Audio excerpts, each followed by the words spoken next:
अग्नि ने शस्त्र के गालों को अपने हाथों से होल्ड किया और अपने ठंडे मगर नर्म होठों को उसके सख्त होठों पर रख दिया और पैसनेट होकर किस करने लगी। एक पल के लिए शस्त्र की आंखें बड़ी बड़ी हो गई, जिससे उसका छाता जमीन पर गिर गया। अब पानी उन दोनों के ऊपर गिर रहा था और अब तो शस्त्र भी काफी भीग चुका था। माहौल काफी अजीब सा हो गया था। अग्नि और शस्त्र अपने किस में बीजी थे और जमीन पर गुंडे पड़े हुए थे, जिनकी आंखें बारिश की वजह से खुल गई थी। अपने सामने बारिश में भीगते हुए दो कपल्स को रोमांस करते देख कुछ गुंडे सोचने लगे, बारिश और इतने रोमांटिक सीन को अपने सामने चलते देख वो मन ही मन चिल्लाए, बंद करो ये सब, तुम्हारे सामने इतने लोग घायल हैं, हमें हॉस्पिटल तो पहुंचा दो।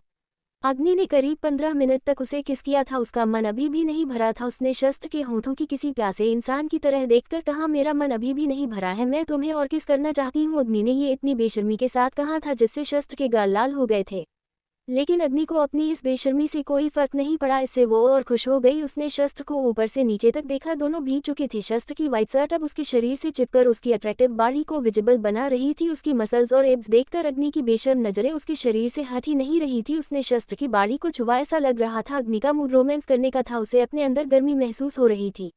ऐसा ही हाल शस्त्र का भी था। अग्नि को अपनी बॉडी को पेशेंस से घूरते देख वो बहुत ज्यादा खुश हो गया था। आखिर जिम में इतना पसीना बहाने की मेहनत का फल मिल रहा था। उसने इन ख्यालों से निकालते हुए देखा वो काफी समय से बारिश में भीग रही थी, कहीं अग्नि बीमार ना हो जाए, इसलिए उसने अग्नि को अपनी गोद में उठा लिया। लेकिन फिर रुककर उसने आसपास गुंडों को पड़े हुए देखा जो होश में आ चुके थे। उसने उनको इग्नोर करना चाहा, लेकिन स्ट्रीट लाइट में उसकी नजरें अग्नि के सर, चेहरे और शरीर पर चोट के निशानों पर नजर पड़ी। वो पहले इन चोटों को देख नहीं पाया था, शायद अंधेरे की वजह से उसका चेहरा काला पड़ गया और आंखों में खून उतर आया। उसकी आंखों में गुस्सा था, लेकिन ये सब अग्नि ने नहीं देखा। वो शस्त्र की गोंद में उसके सीने पर सर रखे धड़कनों को सुन रही थी। नाराज शस्त्र। ऐसा ही हाल शस्त्र का भी था। अग्नि को अपनी बॉडी को पेशेंस से घूरते देख वो बहुत ज्यादा खुश हो गया था। आखिर जिम में इतना पसीना बहाने की मेहनत का फल मिल रहा था। उसने इन ख्यालों से निकालते हुए देखा वो काफी समय से बारिश में भीग रही थी, कहीं अग्नि बीमार ना हो जाए, इसलिए उसने अग्नि को अपनी गोद में उठा लिया। लेकिन फिर रुककर उसने आसपास गुंडों को पड़े हुए देखा जो होश में आ चुके थे। उसने उनको इग्नोर करना चाहा, लेकिन स्ट्रीट लाइट में उसकी नजरें अग्नि के सर, चेहरे और शरीर पर चोट के निशानों पर नजर पड़ी। वो पहले इन चोटों को देख नहीं पाया था, शायद अंधेरे की वजह से उसका चेहरा काला पड़ गया और आंखों में खून उतर आया। उसकी आंखों में गुस्सा था, लेकिन ये सब अग्नि ने नहीं देखा। वो शस्त्र की गोंद में उसके सीने पर सर रखे धड़कनों को सुन रही थी। शस्त्र ने उसे ले जाकर कार में बिठा दिया। अग्नि की आंखें बंद थी, शायद वो अभी भी यकीन नहीं कर पा रही थी शस्त्र उसके साथ है। कार की आगे की सीट पर बैठा असिस्टेंट, उसकी आंखें फटी की फटी रह गई जब उसने अपने बॉस को किसी लड़के के साथ देखा। क्योंकि अग्नि ने अभी भी अपनी विग नहीं उतारी थी, इसलिए वो लड़के की गेटअप में ही थी। असिस्टेंट अभिषेक के दिमाग में बस एक ही सवाल था, क्या बॉस गे हैं? लेकिन उसे इस बात से कोई प्रॉब्लम नहीं थी। शस्त्र ने उसे ख्यालों में खोए देखा तो शस्त्र ने सर्द आवाज में उससे कहा, अभिषेक क्या तुम अभी भी नींद में हो? असिस्टेंट ने उसकी बात सुनकर अपने ख्यालों से निकलकर घबराते हुए कहा, नहीं बॉस, मैं आपकी बात सुन रहा हूँ। फिर उसने अग्नि की ओर देखा जिसकी आंखें बंद थीं और फिर शस्त्र की ओर सवालिया नजरों से पूछने लगा, ये कौन है? दत्त छोटा उया। शस्त्र ने उसकी सवालिया नजरों को समझते हुए कहा, ये तुम्हारी लेडी बॉस है। अभिषेक की आंखें बड़ी बड़ी हो गई। शस्त्र ने उसके एक्सप्रेशन को इग्नोर करते हुए कहा, जो लोग बाहर घायल हैं पहले उन्हें हॉस्पिटल पहुंचाओ, बेसिक ट्रीटमेंट के बाद उन्हें हमारे बेस में ले जाओ। अभिषेक ने किसी प्रोफेशनल की तरह कहा, ओके बॉस, और फिर अपना फोन निकालकर किसी को फोन कर इंग्लिश में कुछ इंस्ट्रक्शन दिए। अब तक शस्त्र ने अग्नि को अपनी लेदर जैकेट से ढक दिया था ताकि उसे ज्यादा ठंड न लगे। उसने पहले तो उसकी विग उतारी और फिर उसकी आंखों में लगी ब्लू लेस को निकाल दिया। अग्नि ने आग्रहपूर्वक उसकी सारी बातों को माना और फिर अग्नि को गले से लगा लिया। भले ही उसकी आंखें बंद थी, लेकिन वो अभी तक सोई नहीं थी। उसके दिमाग में बहुत सारे ख्याल चल रहे थे। आगे बैठा अभिषेक ये सब मिरर से देख रहा था। जब उसने देखा वो लगता जादुई रूप से लड़की बन गया तो उसका दिमाग चकरा गया, लेकिन वो लड़की कितनी सुंदर थी ये देखकर तो उसकी आंखें उस पर से हट ही नहीं रही थी। एक शानदार विला के बाहर पहुंचने पर शस्त्र सीधा विला के अंदर चला गया। बारिश रुक चुकी थी, मिट्टी की सौंधी सौंधी सी खुशबू आसपास वातावरण में फैलकर माहौल को अच्छा बना रही थी, फैल गई थी। विला खाली था, वहां कोई स्टाफ मेंबर भी नहीं दिखाई दे रहा था, इसलिए शस्त्र अग्नि को कमरे में ले गया और उसे बैंड पर बैठा दिया। अग्नि उसे ही देख रही थी, लेकिन शस्त्र शांत था, लेकिन वो अग्नि से अभी भी काफी नाराज था। शस्त्र के पास लड़कियों के कपड़े नहीं थे, इसलिए उसने कबर्ड में से अपनी एक शर्ट और लोवर लेकर अग्नि के पास आकर रूखे स्वर में बोला, इसे पहन लो, जल्दी करो नहीं तो तुम्हें ठंड लग जाएगी। शस्त्र की नजरें जब उसके चोटिल चेहरे पर पड़ी तो उसका दिल दर्द हुआ, उसे बहुत गुस्सा आ रहा था। अग्नि ने चुपचाप शर्ट और लोवर लिए और बाथरूम की ओर बढ़ गई। शस्त्र उसे जाता देखता रह गया। शस्त्र भी दूसरे कमरे में कपड़े बदलने चला गया था। कुछ देर बाद जब वो वापस आया तो उसके हाथ में एक मेडिकल किट था। जब उसने बाथरूम से पानी गिरने की आवाज सुनी तो उसे समझ आया अग्नि अभी भी अंदर ही है।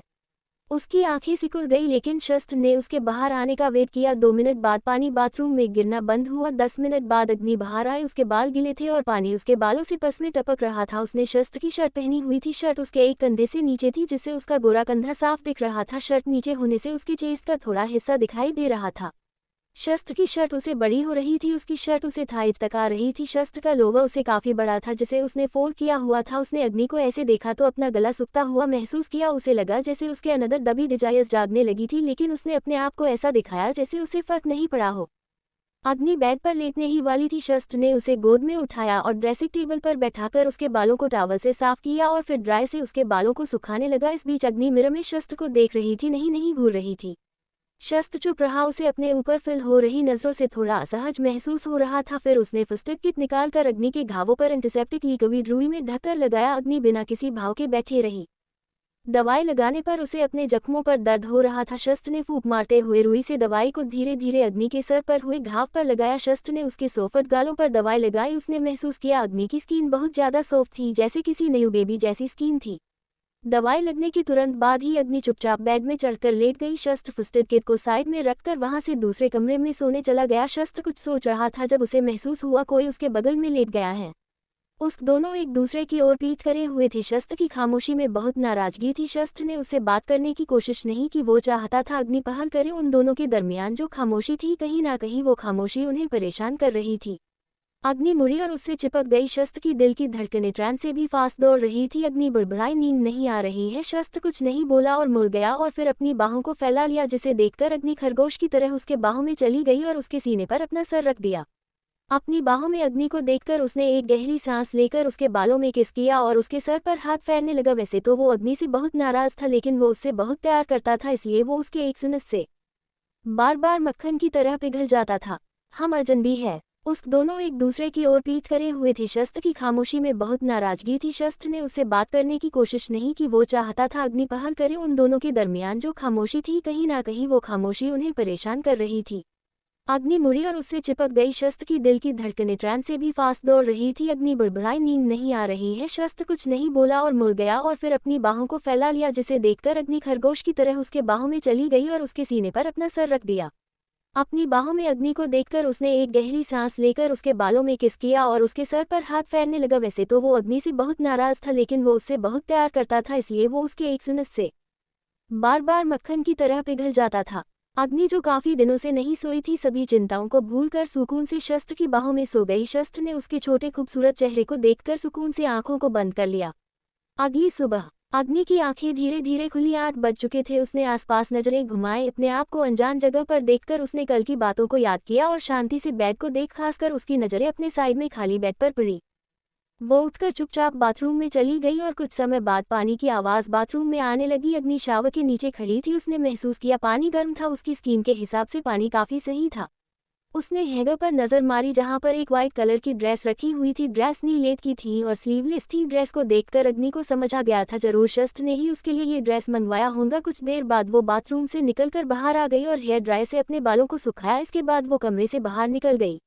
सीढ़ियों से नीचे आते हुए अग्नि की नजरें मैंशन पर पड़ी। मैंशन बहुत खूबसूरत था, लेकिन उसने इस पर कोई ध्यान नहीं दिया। इसके बजाय उसने किचन से आती आवाज़ों को सुना और वो किचन की ओर बढ़ गई, लेकिन वो किचन में न जाकर किचन के डोर के पास खड़ी होकर शस्त्र को देखने लगी। किचन में एप्रन पहने शस्त्र व्हाइट शर्ट और लोवर पहने हुए था। वो काफ़ी कंसंट्रेशन के साथ खाना बना रहा था। वो बहुत ही हैंडसम और अट्रैक्टिव नजर आ रहा था। अग्नि तो उसे देखती रह गई। शस्त्र खाना बना रहा था। जब उसे अपने ऊपर किसी की इंटेंस नजरें महसूस हुई तो वो पीछे मुड़ा और अग्नि को देखा, लेकिन अपने चेहरे पर कोई भाव नहीं आने दिया। उसे देखकर लगता था उसने अग्नि को अभी भी माफ नहीं किया है। वो फिर से खाना बनाने में जुट गया। अग्नि ने अपनी आंखों को सिकोड़ लिया। उसकी खामोशी उसे खल रही थी। उसने अपने दिल में दर्द महसूस किया। वो उससे बहुत कुछ कहना चाहती थी, लेकिन शायद शस्त्र उससे कुछ ज्यादा ही नाराज था। उन दोनों की खामोशी में छुपी तड़प को वो बयां नहीं कर सकते थे।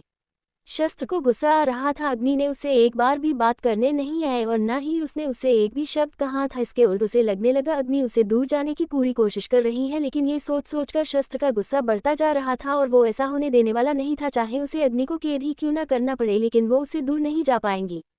कुछ समय बाद डाइनिंग टेबल पर अग्नि और शस्त्र चुपचाप नाश्ता कर रहे थे। अग्नि ने सर उठाकर उससे कुछ कहना चाहा। वो मुझे लेकिन शस्त्र ने उसकी बात काटकर झट से जवाब दिया, जहाँ जाना है चली जाओ, तुम्हें मुझे पूछने की जरूरत नहीं है, वैसे भी तुम कभी मुझे बताकर थोड़े ही जाती हो। लेकिन फिर 2 सेकंड रुककर वो बोला, आखिरकार हम दोनों का रिश्ता क्या है। अग्नि ने अपनी हाथ में पड़े चम्मच को मोड़ दिया था। उसे कितना गुस्सा आ रहा था ये उस चम्मच की टूटने से समझ आ रहा था। उसके कानों में एक ही बात गूंज रही थी, हम दोनों का रिश्ता क्या है। इस बीच शस्त्र की तिरछी नजरों ने अग्नि के चेहरे के हर भावों को देखा। वो टेबल से उठी और बिना एक शब्द कहे सीढ़ियों से ऊपर कमरे में चली गई। शस्त्र हैरान रह गया। उसे लगा अग्नि उससे सवाल जवाब करेगी, उसे डांटेंगी, लेकिन ऐसा कुछ नहीं हुआ। उसने अग्नि की प्लेट को देखा जिसमें से थोड़ा खाना भी नहीं खाया गया था और उसकी प्लेट में पड़ी चम्मच भी लगभग टूट गई थी। शस्त्र भी उठकर अग्नि के पीछे कमरे में चला आया। अग्नि ने अपने जूतों को पहना और खड़ी होकर वहां से निकलने लगी, लेकिन दरवाजे पर खड़े शस्त्र ने उसकी कलाई पकड़ते हुए उसे अपनी बाहों में खींच लिया और उसके रूखे स्वर में कहा, नाश्ता कर लो। जिस पर अग्नि ने भी रूखे स्वर में जवाब दिया, मुझे भूख नहीं है। फिर कुछ समय रुककर बोली, मुझे बताने की जरूरत नहीं है मिस्टर अग्निहोत्री, अभी अभी आपने डाइनिंग टेबल पर हमारे रिश्ते पर सवाल उठाते हुए कहा था हमारा रिश्ता क्या है, इस हिसाब से हम अजनबी हैं, इसलिए मुझे जाने दो। शस्त्र ने उसे देखा। अपने लिए मिस्टर अग्निहोत्री सुनकर उसे बिल्कुल भी अच्छा नहीं लगा। अग्नि प्यार से उसे सोना बुलाया करती थी। शस्त्र की आंखों में दर्द दिखाई दिया। उसने नर्म स्वर में अग्नि के दोनों गालों को पकड़कर उसे प्यार से कहा, तुम हर बार मुझसे पीछा के लिए मुझसे दूर चली जाती हो, क्या सच में तुम मुझसे दूर जाना चाहती हो।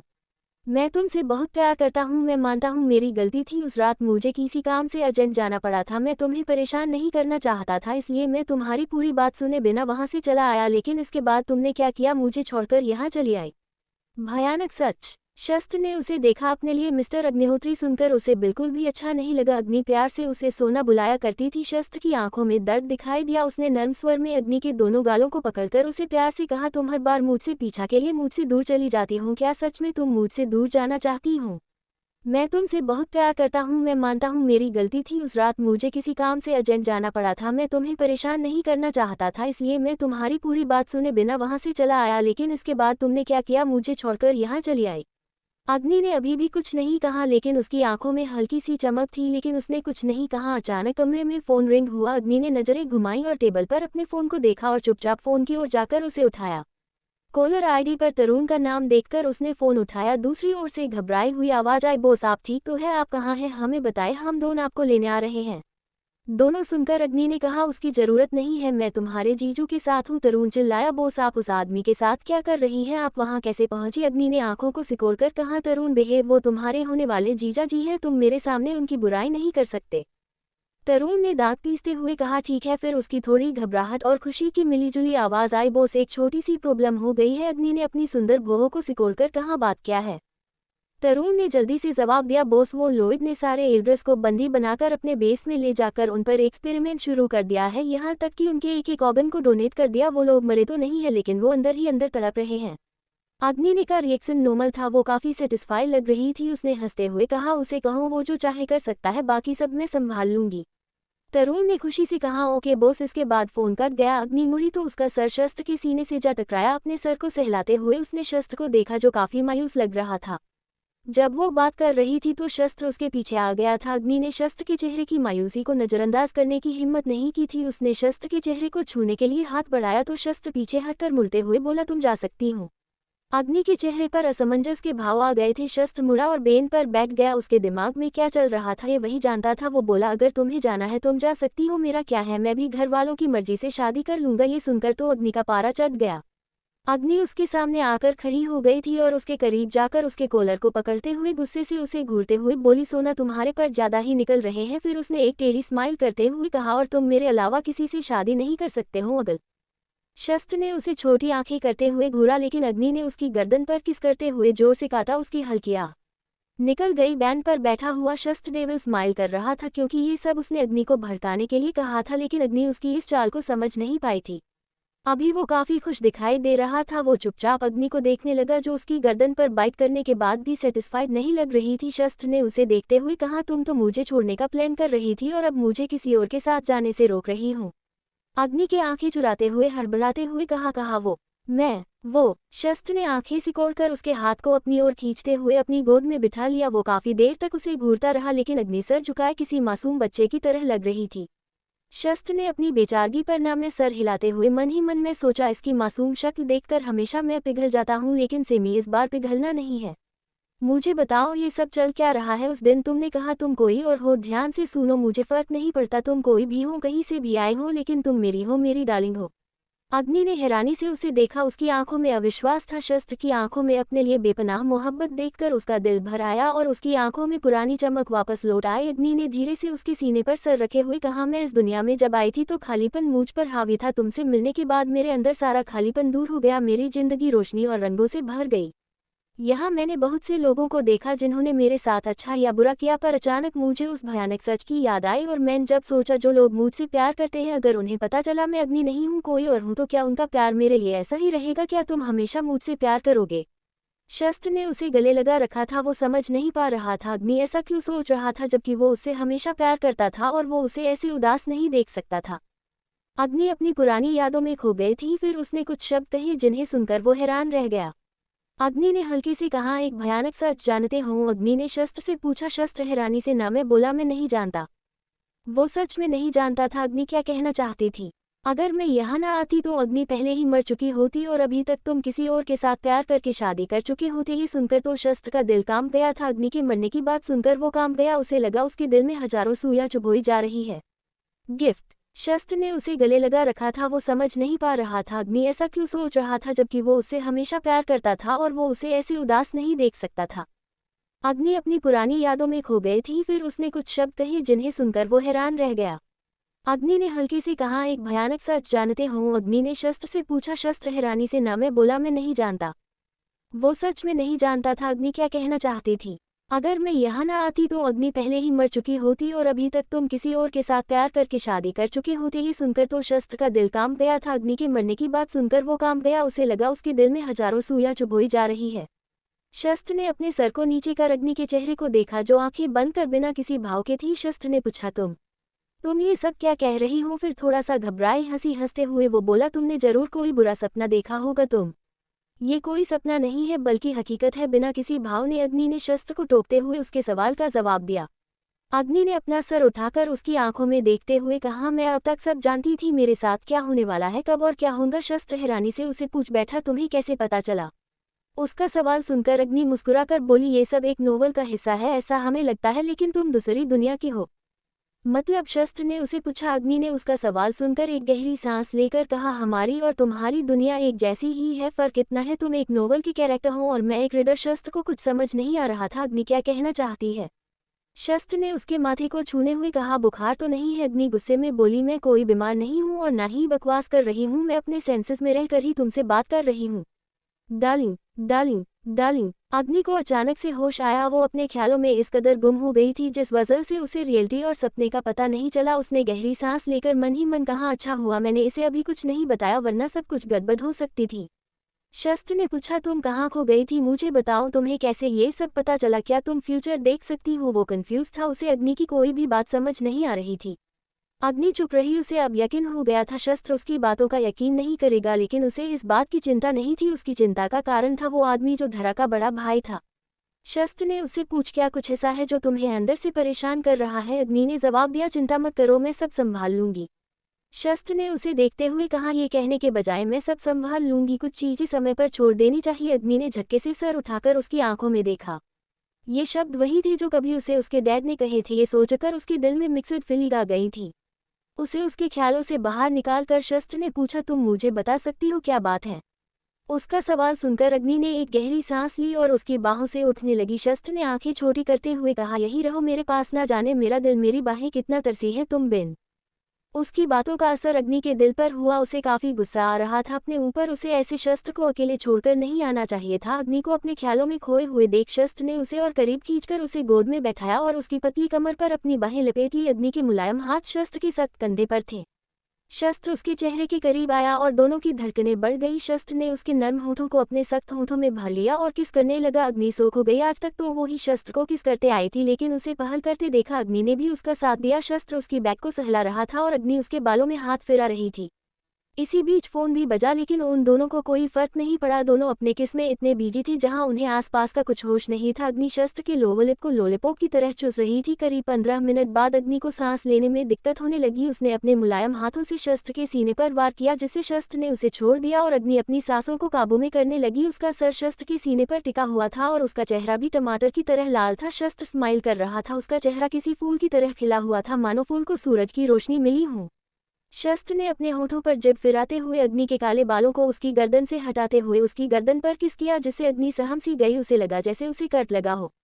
शस्त्र उसकी हालत देखकर मुस्कुराया और उसके कान के पास जाकर बोला, ये तुम्हारी पनिशमेंट है बेबी, इतने दिन तक मुझसे दूर रहने की। और फिर उसके येलो पर काट लिया। उसकी प्यार भरी पनिशमेंट से अग्नि के चेहरे पर हल्की सी स्माइल आ गई। शस्त्र ने अचानक उसे गोद ले नीचे बेड पर रखा और ड्रार में कुछ ढूंढने लगा और कुछ देर बाद एक रेड कलर का बॉक्स लेकर आया और अग्नि को उठाकर उसे ड्रेसिंग टेबल पर बिठा दिया। अग्नि ने ड्रेसिंग टेबल पर बैठे हुए उसे असमंजस से देखा, लेकिन शस्त्र बस स्माइल करते हुए उस बॉक्स को खोलने लगा। बॉक्स सिंपल था, प्योर रेड कलर का बॉक्स। खुलते ही उसमें से एक ब्यूटीफुल चेन निकली, जिसके बीच में डायमंड का इसका खूबसूरत सा डिजाइन बना हुआ था। चेन निकालकर उसने अग्नि के बालों को साइड करते हुए उसके गले में चेन पहनाने लगा। चेन इतनी खूबसूरत थी कि अग्नि उस पर नजरें नहीं हटा पाए और एक पल के लिए उसे देखती ही रही। शस्त्र ने उसे पूछा, कैसा लगा मेरा गिफ्ट? खोने के लिए बहुत कुछ है। उसकी प्यार भरी पनिशमेंट से अग्नि के चेहरे पर हल्की सी स्माइल आ गई। शस्त्र ने अचानक उसे गोद ले नीचे बेड पर रखा और ड्रार में कुछ ढूंढने लगा और कुछ देर बाद एक रेड कलर का बॉक्स लेकर आया और अग्नि को उठाकर उसे ड्रेसिंग टेबल पर बिठा दिया। अग्नि ने ड्रेसिंग टेबल पर बैठे हुए उसे असमंजस से देखा, लेकिन शस्त्र बस स्माइल करते हुए उस बॉक्स को खोलने लगा। बॉक्स सिंपल था, प्योर रेड कलर का बॉक्स। खुलते ही उसमें से एक ब्यूटीफुल चेन निकली, जिसके बीच में डायमंड का इसका खूबसूरत सा डिजाइन बना हुआ था। चेन निकालकर उसने अग्नि के बालों को साइड करते हुए उसके गले में चेन पहनाने लगा। चेन इतनी खूबसूरत थी कि अग्नि उस पर नजरें नहीं हटा पाए और एक पल के लिए उसे देखती ही रही। शस्त्र ने उसे पूछा, कैसा लगा मेरा गिफ्ट? अग्नि ने जवाब दिया, बहुत ज्यादा खूबसूरत है। फिर मिरर में वो दोनों एक दूसरे को देखने लगे। दूसरी ओर टेबल पर धरा बैठी हुई थी। उसने एक शॉर्ट ड्रेस पहनी हुई थी, जिसमें वो बहुत ही ज्यादा खूबसूरत लग रही थी। उसके चेहरे पर डर के बजाय कॉन्फिडेंस झलक रहा था। वो वाइन का सीप लेकर बोली, ब्रो मैं अब एंटरटेनमेंट इंडस्ट्री में जाने के लिए तैयार हूँ।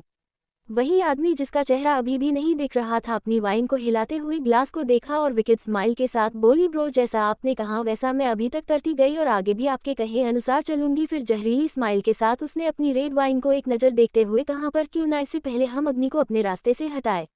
ये सुनकर आदमी की स्माइल धीरे धीरे गायब हो गई। वो उसे ऐसे मरने देने वाला नहीं था, इसलिए उसने गहरी सांस लेकर कहा, तुम्हें शस्त्र अग्निहोत्री को अपना बनाना है। फिर सीरियस होते हुए उसने धरा को देखते हुए कहा, साम दाम दंड भी तुम्हें कुछ भी करना पड़े करो, लेकिन उसे अपना बनाओ। और रही बात अग्नि की, उसे तो मैं देख लूंगा। कहते हुए उसकी आंखों में गहराती चमक थी। वो समझता था अग्नि जो सीजन के शुरू से ही स्ट्रॉन्ग कैरेक्टर रही थी, उसे संभालना धरा के बस का काम नहीं था। अग्नि का कैरेक्टर एक ऐसा कैरेक्टर था जिससे स्टोरी के सारे बड़े बड़े इवेंट्स हुए थे। उसके मरने के बाद एक के बाद एक सभी की तबाही की शुरुआत हुई और अंत में उसके हर एक दुश्मन को सजा मिली। आदमी ने अपने गर्दन पर हाथ रखा और आंखों को बंद करके गर्दन को सहलाया। वो सब जानता था, लेकिन उसकी आंखों में सनक और नफरत दोनों ही अग्नि के लिए थी। उसके होठों पर एक जहरीली स्माइल आ गई। धरा ने अपने वाइन का ग्लास नीचे रखा और फिर कुछ बात करके वहां से निकल गई। उसके जाते ही आदमी ने अपनी शर्ट उतारकर साइड में फेंक दी। उसके ब्रॉड शोल्डर, ब्रॉड चेस्ट और सिक्स पैक एब्स और वी शेप बॉडी उसे होट बना रहे थे। उसके चेहरे पर से मास्क अभी भी नहीं हटा था। बालकनी में खड़ा वो चांद को घूर घूर कर ऐसे देख रहा था मानो उसे कैद करना चाहता हो। उसके होठों पर से कुछ शब्द निकले, तुम कमाल की हो, तुमने सब चेंज कर दिया, अपना भाग्य बदल दिया और अपने साथ मेरा भी भाग्य बदल दिया। तुम वाकई कमाल की हो, लेकिन अब जब मैं लड़ना चाहता हूँ तो तुम्हें भी मैदान में उतारना ही होगा। उस समय तुम्हारे पास खोने के लिए कुछ नहीं था, लेकिन मेरे पास खोने के लिए बहुत कुछ था जो कि मैंने खो दिया। पर अब सब उल्टा है। आपकी बार मेरे पास खोने के लिए कुछ नहीं है, लेकिन तुम्हारे पास बहुत कुछ है, परिवार, दोस्त, लोग और प्यार। प्यार कहते हुए उसकी आंखों में अजीब सी नफरत थी। परिवार तो तुम खो ही चुकी हो, दोस्ती और प्यार भी जल्द खो ही दोगी और इसके बाद तुम्हें मेरे पास आना ही होगा, क्योंकि तुम्हारे पास कोई रास्ता होगा मेरे पास आने के अलावा। फिर एक गहरी सांस लेकर उसने अपने चेहरे को छुआ और हंसते हुए बोला, जल्द ही कहानी खत्म होगी और मेरा बदला पूरा हो जाएगा।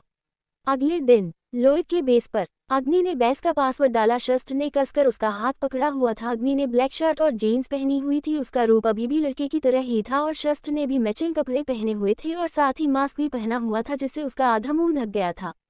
पासवर्ड डालते ही दरवाजा खुला और एक हाईटेक लैब दिखाई दी। सफेद चमकदार कमरे से आंखों में हल्का झटका लगा और वो दोनों अंदर की ओर चल पड़े। शस्त्र काफी हैरान था, इतनी सारी हाईटेक लैब को देखकर वो भी काफी हैरान था। तरुण उछलते हुए बोला, बोस आप ठीक तो हैं? अग्नि ने हाँ में सर हिलाया और फिर तरुण को स्माइल करते हुए कहा, जिन लोगों ने हम पर हमला करवाया क्या उनकी अच्छी सी खातिरदारी चल रहे हैं?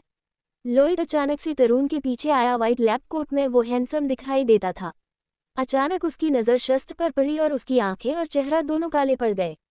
तरुण की तीखी नजरें शस्त्र पर बनी हुई थी और शस्त्र शांति से बैठा हुआ लॉयड को देख रहा था, जिसका चेहरा तवे के निचले हिस्से की तरह काला पड़ा हुआ था। अग्नि फाइल पढ़ रही थी और उसका ध्यान बाकी किसी पर नहीं था फिलहाल।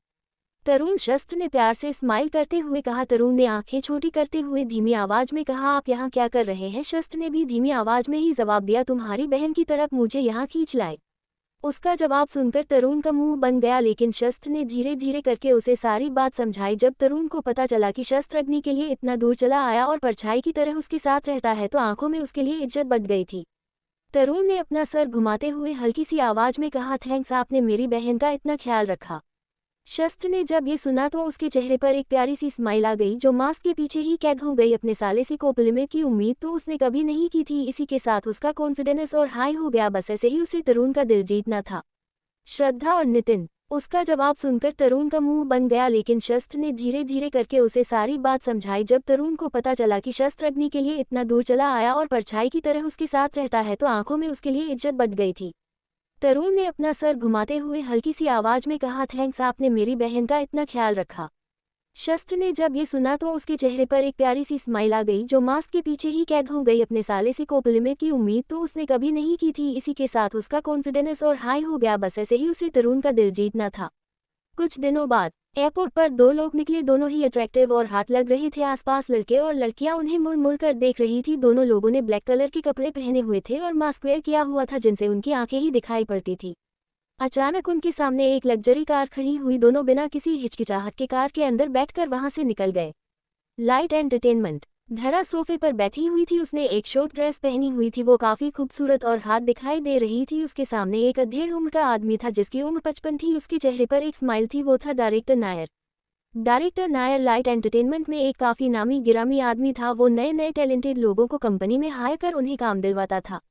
डायरेक्टर नायर ने उसे हाथ मिलाते हुए कहा, मिस धरा, कांग्रेट्स, आपने हमारी कंपनी लाइट एंटरटेनमेंट को ज्वाइन किया। एक स्माइल के साथ उसने डायरेक्टर नायर से हाथ मिलाया और उठकर बोली, आपके साथ काम करके मुझे अच्छा लगेगा। डायरेक्टर नायर ने भी सहमति में सर हिलाकर उसे एक बड़ी सी स्माइल दी। बाहर निकलकर धरा ने दीवार पर लगे आदमी को देखा। वो अट्रैक्टिव नजर आ रहा था। उसकी मसल्स उसकी शर्ट से बाहर की ओर झांक रही थी, जिससे वो और हॉट और चार्मिंग दिखाई दे रहा था। आदमी ने अभी भी अपने चेहरे पर मास्क लगाया हुआ था, जिससे उसकी आंखें ही दिख रही थी। वो बोली, बड़े भाई, लेकिन फिर अपने आसपास देखकर उसने अपने होंठ को बाइट करते हुए उसने कहा, अनुराज, आप यहाँ मुझसे मिलने आए हैं? अनुराज की गहरी आंखों ने धरा को देखा। धरा की स्माइल हल्की सी गायब हो गई। अनुराज ने कोल्डली उसे कहा, मैं डायरेक्टर नायर से मिलने आया हूँ। उसने अपनी बात कही और कमरे में चला गया। जाते हुए उसके चेहरे पर एक कुटिल मुस्कान आ गई, लेकिन धरा के चेहरे पर नफरत और गुस्से के भाव आ गए और उसने अपने हाथों की मुट्ठी बनाकर कहा, ये सब उसकी वजह से हो रहा है। उस दिन के बाद से अनुराज मुझसे बात भी नहीं कर रहे हैं। मैं उसे छोड़ूंगी नहीं, कहते हुए वो वहां से निकल गई। Star entertainment. ओह, फाइनली तुम वापस आ गए। सौरभ सोफे पर से एक्साइटेड होकर चिल्लाता हुआ रहस्य की और भागा, पर किसी ने उसे पीछे खींचकर सोफे पर धकेल दिया और रहस्य के आगे खड़ा होकर उसके गले लग गया। सौरभ ने दांत पीसते हुए कहा, डैमिट, ये लोग मुझे इतना परेशान क्यों कर रहे हैं? क्या मैं अपने मैनेजर से कुछ बात भी नहीं कर सकता हूँ? मैंने उसे इतना मिस किया, वो इतने समय से गायब था। क्या मैं उसे गले भी नहीं लगा सकता हूँ? ललित और देवाश बस सर पीट कर रह गए। वो जानते थे सौरभ बहुत ज्यादा ही नौटंकीबाज है। तंश, जो सोफे पर अभी अभी सोया हुआ था, उसकी नींद सौरभ की तेज आवाज के साथ खुली थी। अधखुली आंखों से उसने हल्की आवाज में मिमियाते हुए कहा, तुम लोग मुझे सोने दोगे प्लीज? मैं थका हुआ हूँ। 2 दिन से लगातार शूटिंग करते हुए वो काफी थक गया था, इसलिए वो अभी आराम कर रहा था, लेकिन ये लोग उसे चैन से सोने भी नहीं दे रहे थे। रहस्य ने लवीश को देखा, जो उसे जोक की तरह चिपक गया था। फिर उसने बाकी लोगों को देखा। शस्त्र की आंखें सिकुड़ गई। मन ही मन बुड़बुड़ाते हुए वो बोला, ये सब मेरी डार्लिंग के गले ही क्यों पड़ते हैं?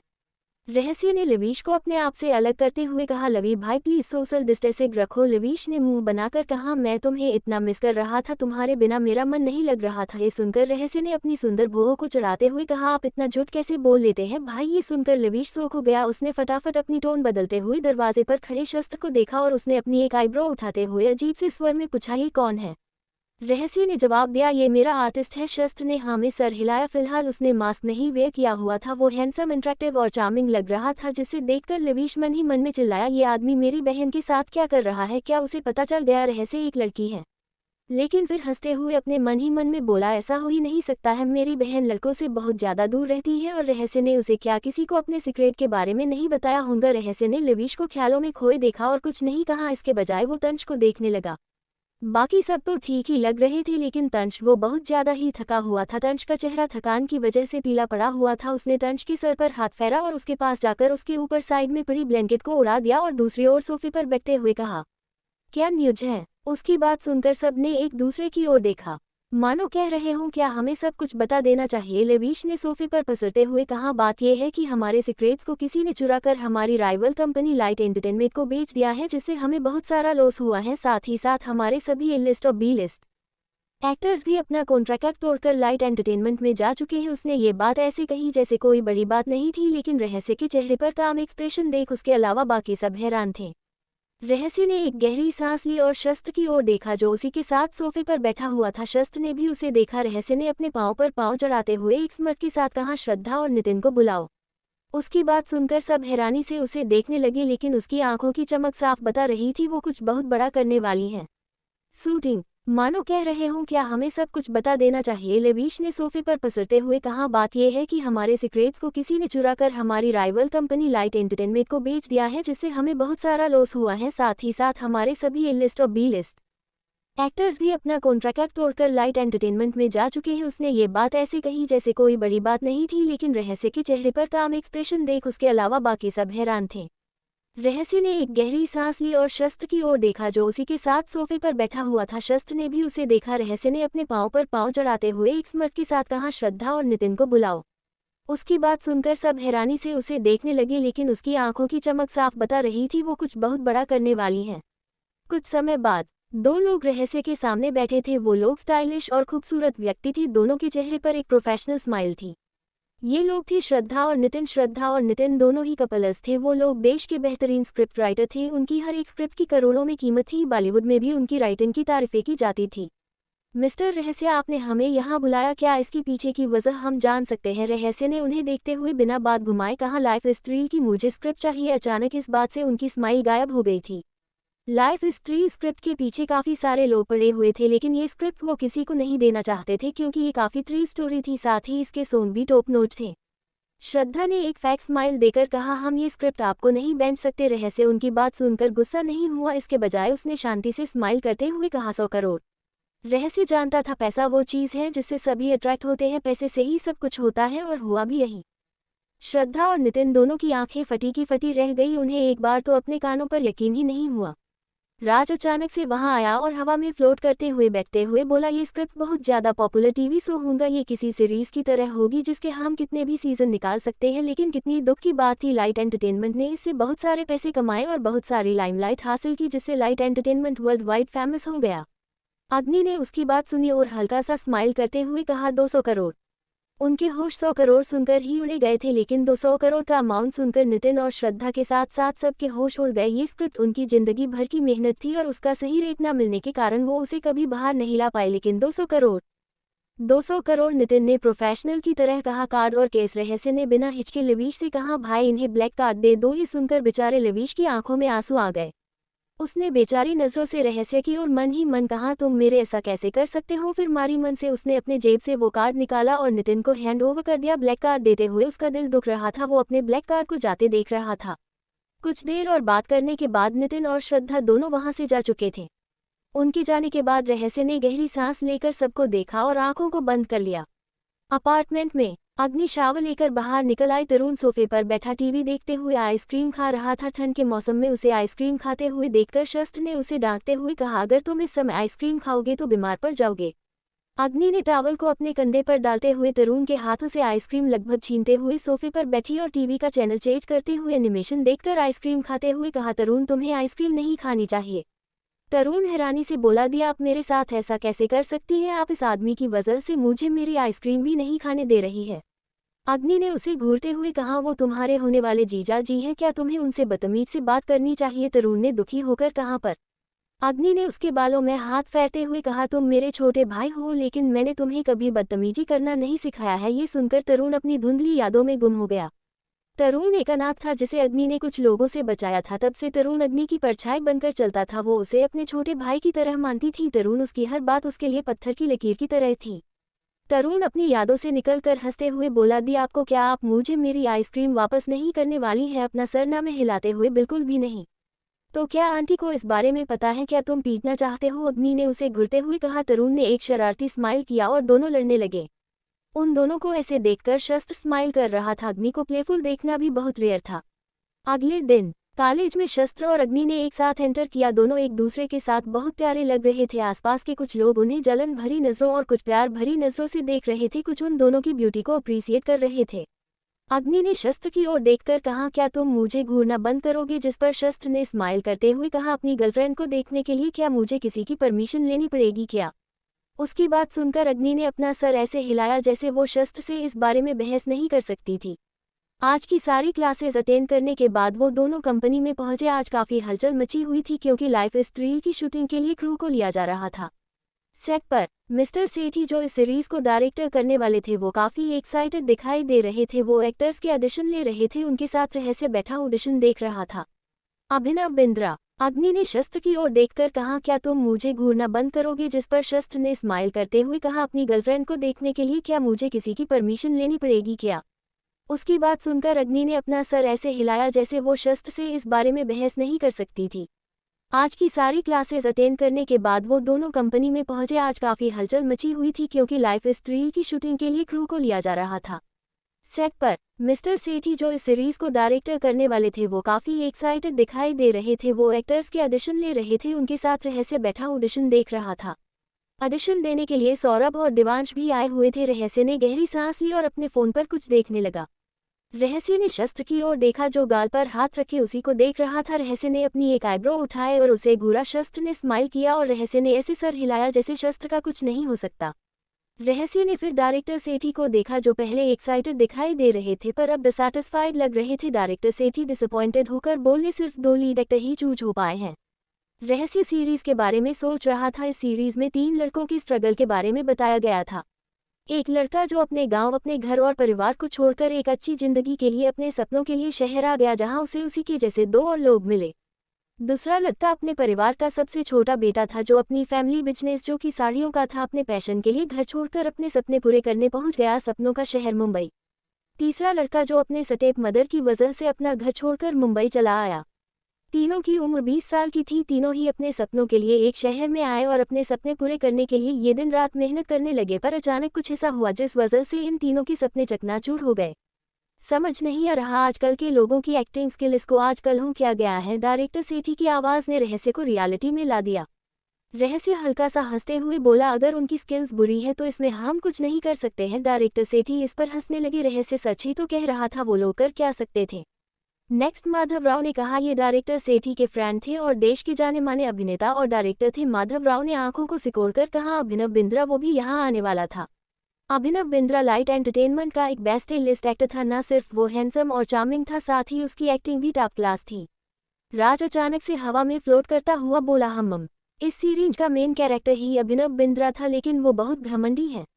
रहस्य ने कुछ नहीं कहा। अचानक से किसी ने रूम में एंटर किया। एक हैंडसम नौजवान अंदर आया। उसकी ब्राउन आंखों में चमक थी। उसकी नजरें रहस्य पर थी। लड़के के हैंडसम चेहरे पर एक स्माइल थी जो उसे और ज्यादा चार्मिंग बना रही थी। उसने ब्लैक टी शर्ट पहनी हुई थी और ब्लैक जीन्स। उसके छोटे बाल उसके माथे पर थे। उसके गले में एक चेन थी जिसमें ए लेटर सुंदरता से लिखा हुआ था। ये था अभिनव बिंद्रा, देश के टॉप एक्टर्स में से एक। हेलो, आप सब मुझे जानते हैं इसलिए मुझे अपना इंट्रो देने की जरूरत नहीं है, अभिनव ने घमंड से कहा और रहस्य की ओर देखकर बोला, हेलो मिस्टर आर के, मिलकर खुशी हुई, आप तो मुझे जानते होंगे।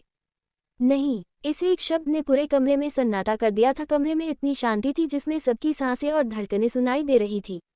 सब हैरानी से रहस्य को देख रहे थे जो किसी बर्फ की तरह ठंडा और किसी पत्थर की तरह कठोर था। अभिनव के चेहरे की स्माइल ऐसे गायब हो रही थी जैसे उसने ऐसी बात सुनी हो जिसे सुनने की उसने उम्मीद नहीं की थी। अभिनव ने दोहराया, आप मुझे नहीं जानता, रहस्य ने उसकी बात काटकर कहा और बिना रुके बोला, इनफैक्ट मैंने तो कभी तुम्हारा जिक्र भी नहीं सुना।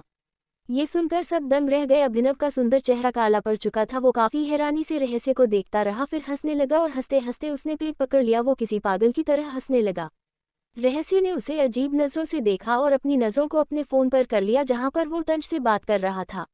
सभी अभिनव को अजीब नजरों से देख रहे थे, लेकिन शस्त्र रहस्य के फोन में झांककर उसकी चेत पड़ रहा था।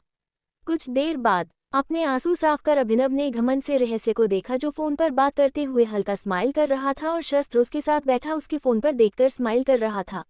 अभिनव ने आंखों को सिकोड़ लिया। उसे ये बिल्कुल पसंद नहीं आया जिस तरह रहस्य और शस्त्र ने उसे इग्नोर कर दिया था। उस जैसे हैंडसम और टैलेंटेड व्यक्ति को कोई इग्नोर नहीं कर सकता था। उसने गुस्से में एक नज़र स्क्रिप्ट पर डाली और फिर उसने फर्स्ट में लीड मानव की एक्टिंग शुरू की। अभिनव के एक्सप्रेशन चेंज हुए और वो दृढ़ता से बोला, माँ बाबा मैं शहर जाऊंगा और बहुत सारे पैसे कमाऊंगा ताकि आप सभी को एक अच्छी जिंदगी दे सकूं। और फिर इमोशनल होकर बोला, और मैं अपनी बहन छोटी की शादी कर सकूं। कुछ ही लाइन में अभिनव की एक्टिंग देखकर सब इम्प्रेस थे। रहस्य ने डायरेक्टर सेठी को देखा और सर हिलाया। दो लोगों को पहले ही सेकंड और थर्ड मेल लीड के लिए ले लिया गया था। रहस्य चुपचाप जाने के लिए उठा, उसके पीछे पीछे शस्त्र भी उठकर खड़ा हुआ। उन दोनों ने फिर से अभिनव को इग्नोर कर दिया था, जिससे अभिनव को गुस्सा आ गया। अभिनव अपने गुस्से को लगभग शांत करते हुए कहा, मिस्टर आर के क्या आप मुझसे बात करना चाहेंगे? रहस्य ने उसे बिना देखे और बिना हिचकिचाए उसे न कह दिया, जिससे अभिनव का चेहरा काला पड़ गया। आज से पहले उसकी ऐसी बेइज्जती किसी ने नहीं की थी। अनुभव ने फिर जबरदस्ती हंसते हुए कहा, मिस्टर आर के मुझे आपसे बात करनी है। ये सुनकर रहस्य ने अपनी हल्की गर्दन टेढ़ी की और एक टेढ़ी स्माइल की। ऑफर। कुछ ही लाइन में अभिनव की एक्टिंग देखकर सब इम्प्रेस थे। रहस्य ने डायरेक्टर सेठी को देखा और सर हिलाया। दो लोगों को पहले ही सेकंड और थर्ड मेल लीड के लिए ले लिया गया था। रहस्य चुपचाप जाने के लिए उठा, उसके पीछे पीछे शस्त्र भी उठकर खड़ा हुआ। उन दोनों ने फिर से अभिनव को इग्नोर कर दिया था, जिससे अभिनव को गुस्सा आ गया। अभिनव अपने गुस्से को लगभग शांत करते हुए कहा, मिस्टर आर के क्या आप मुझसे बात करना चाहेंगे?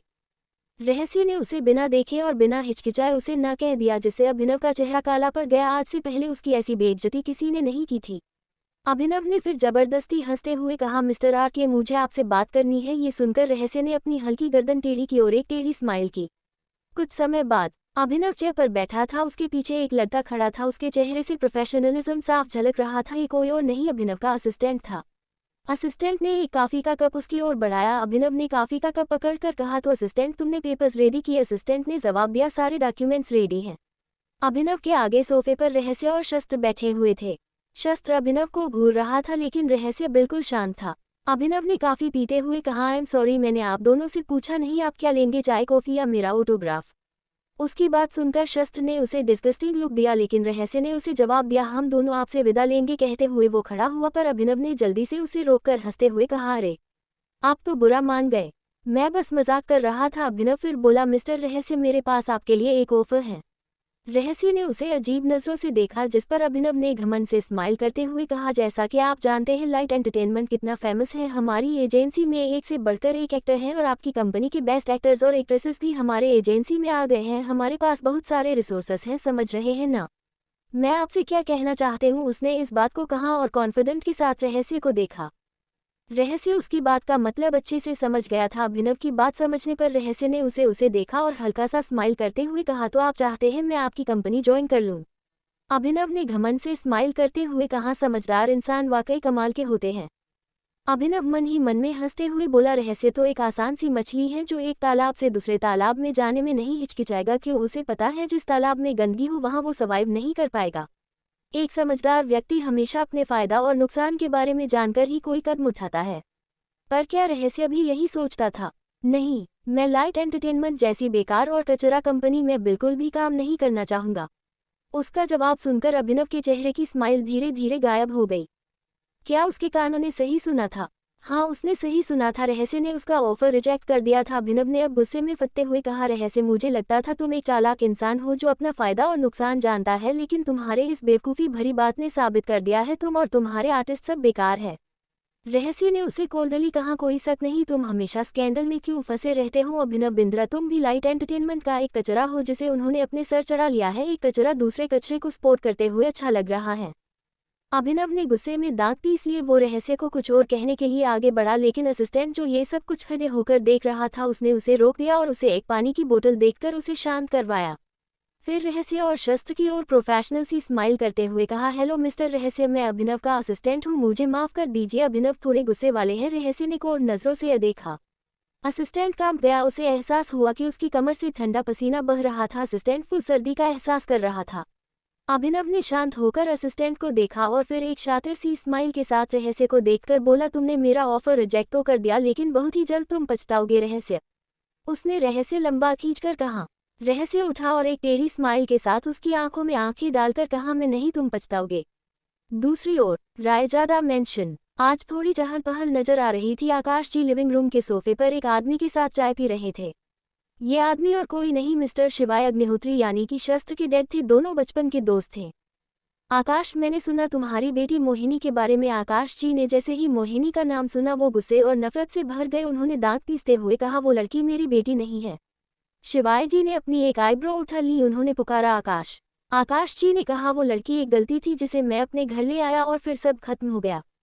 शिवाय। वो कुछ रुके और बोले, मेरी बेटी अग्नि है, वो हम सब की जान थी। उसे देखे बिना हमारा दिन अधूरा था। उसका हंसना हमारे दिलों में आज भी बसा है। जब उस दिन वो वापस आई तो उसकी आंखों में कोई भाव नहीं थे। हम सभी के लिए कोई भाव नहीं थे, नफरत, खुशी, प्यार, कुछ भी नहीं। शिवाय खालीपन के। उसे देखकर ऐसा लगा जैसे उसके लिए हम कोई अनजान हो।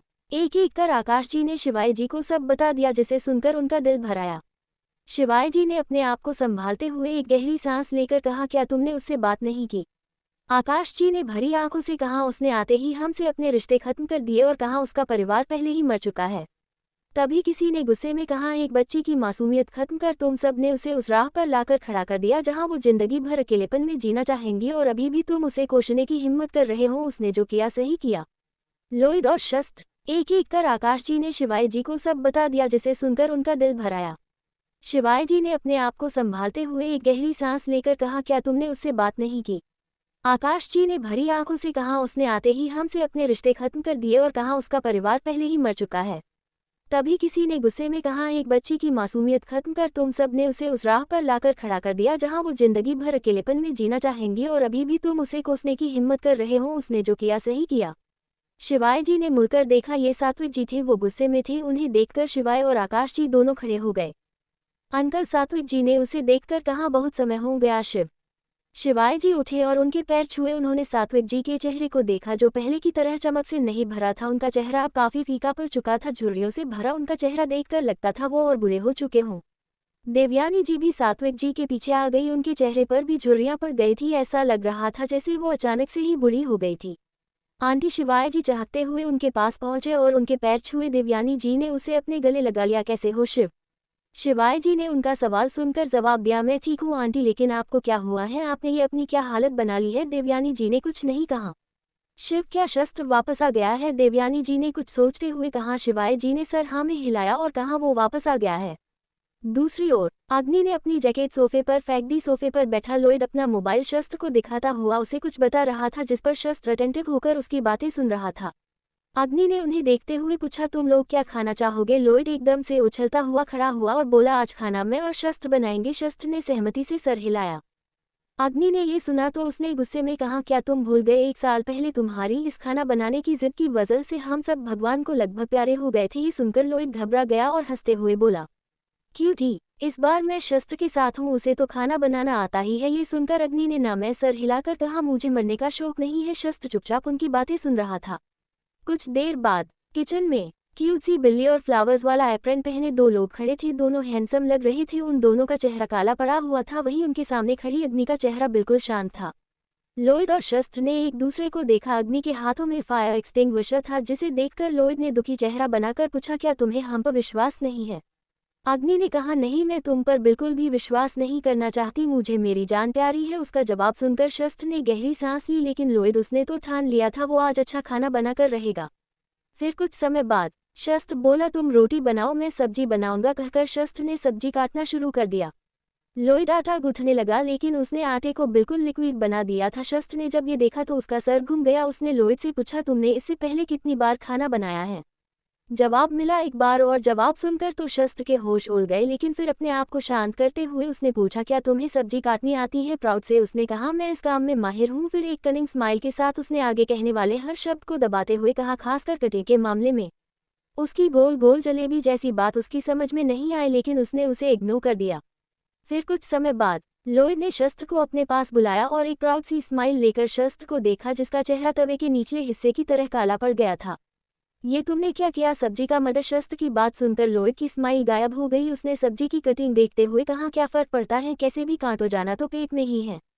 उसकी बात सुनकर शस्त्र स्पीचलेस हो गया था। उसे समझ नहीं आया वो हंसे या रोए। उसने अब सीरियस होते हुए कहा, अगर तुम्हारी ऐसी ही हरकतें रही तो तुम्हारी शादी भी नहीं हो पाएगी। लॉयड ये सुनकर हंसने लगा। उसने हंसते हुए कहा, कोई फर्क नहीं पड़ता, मैं इतना हैंडसम हूँ कि लड़कियां मेरे प्यार में पड़ ही जाती है।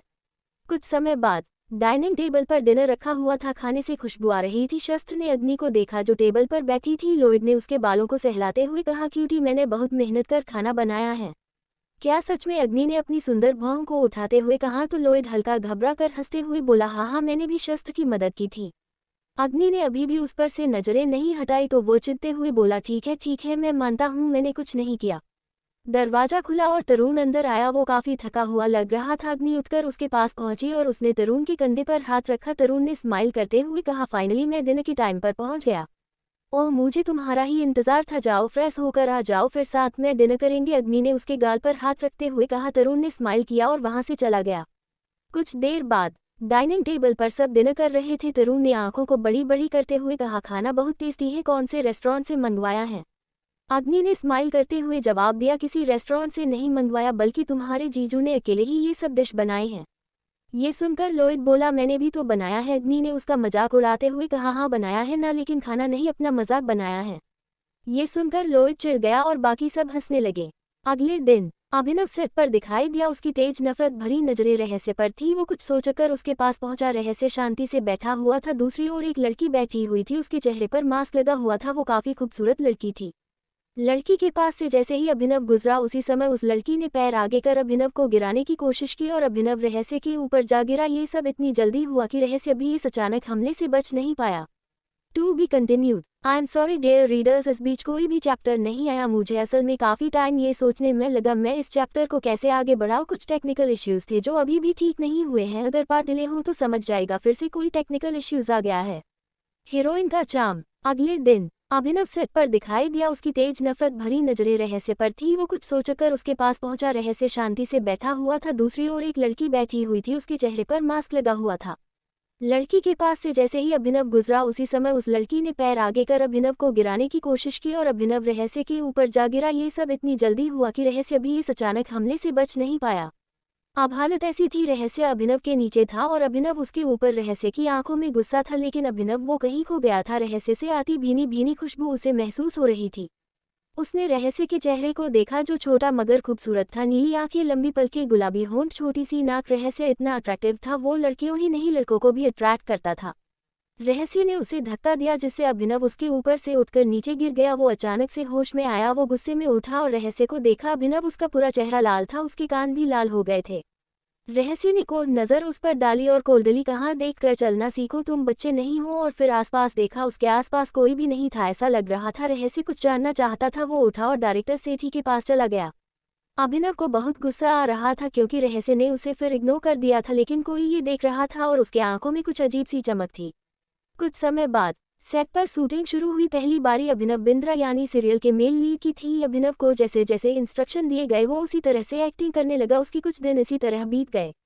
क्लब में रहस्य और उसके सारे आर्टिस्ट बैठे हुए थे। म्यूजिक पर थिरकते यूथर्स को देखकर सौरभ भी उठकर उनके साथ डांस करने लगा। शस्त्र और तंज कुछ बातें कर रहे थे। इन सब के साथ लॉयड भी था। वो अग्नि के साथ बैठा हुआ था और उससे बातें कर रहा था। आसपास खड़ी लड़कियां उन्हें देखकर आहें भर रही थी। उन्हें इतने सारे हैंडसम लड़के एक साथ कभी नहीं देखे थे। रहस्य भाई अभिनव दिन ब दिन प्रॉब्लम खड़ी कर रहा है, दिवाश ने रहस्य को देखते हुए कहा। जब सबने ये सुना तो उन्होंने रहस्य की ओर देखा। रहस्य ने गहरी सांस लेकर कहा, उसे मैं संभाल लूंगा, तुम शूटिंग पर फोकस करो। अभिनव वो क्रू मेंबर्स को भी परेशान कर रहा है जिससे शूटिंग में भी प्रॉब्लम आ रही है। ओह, क्या यहाँ मेरी बात हो रही है? अचानक आए इस आवाज से वो लोग शॉक्ड रह गए क्योंकि ये और कोई नहीं अभिनव था।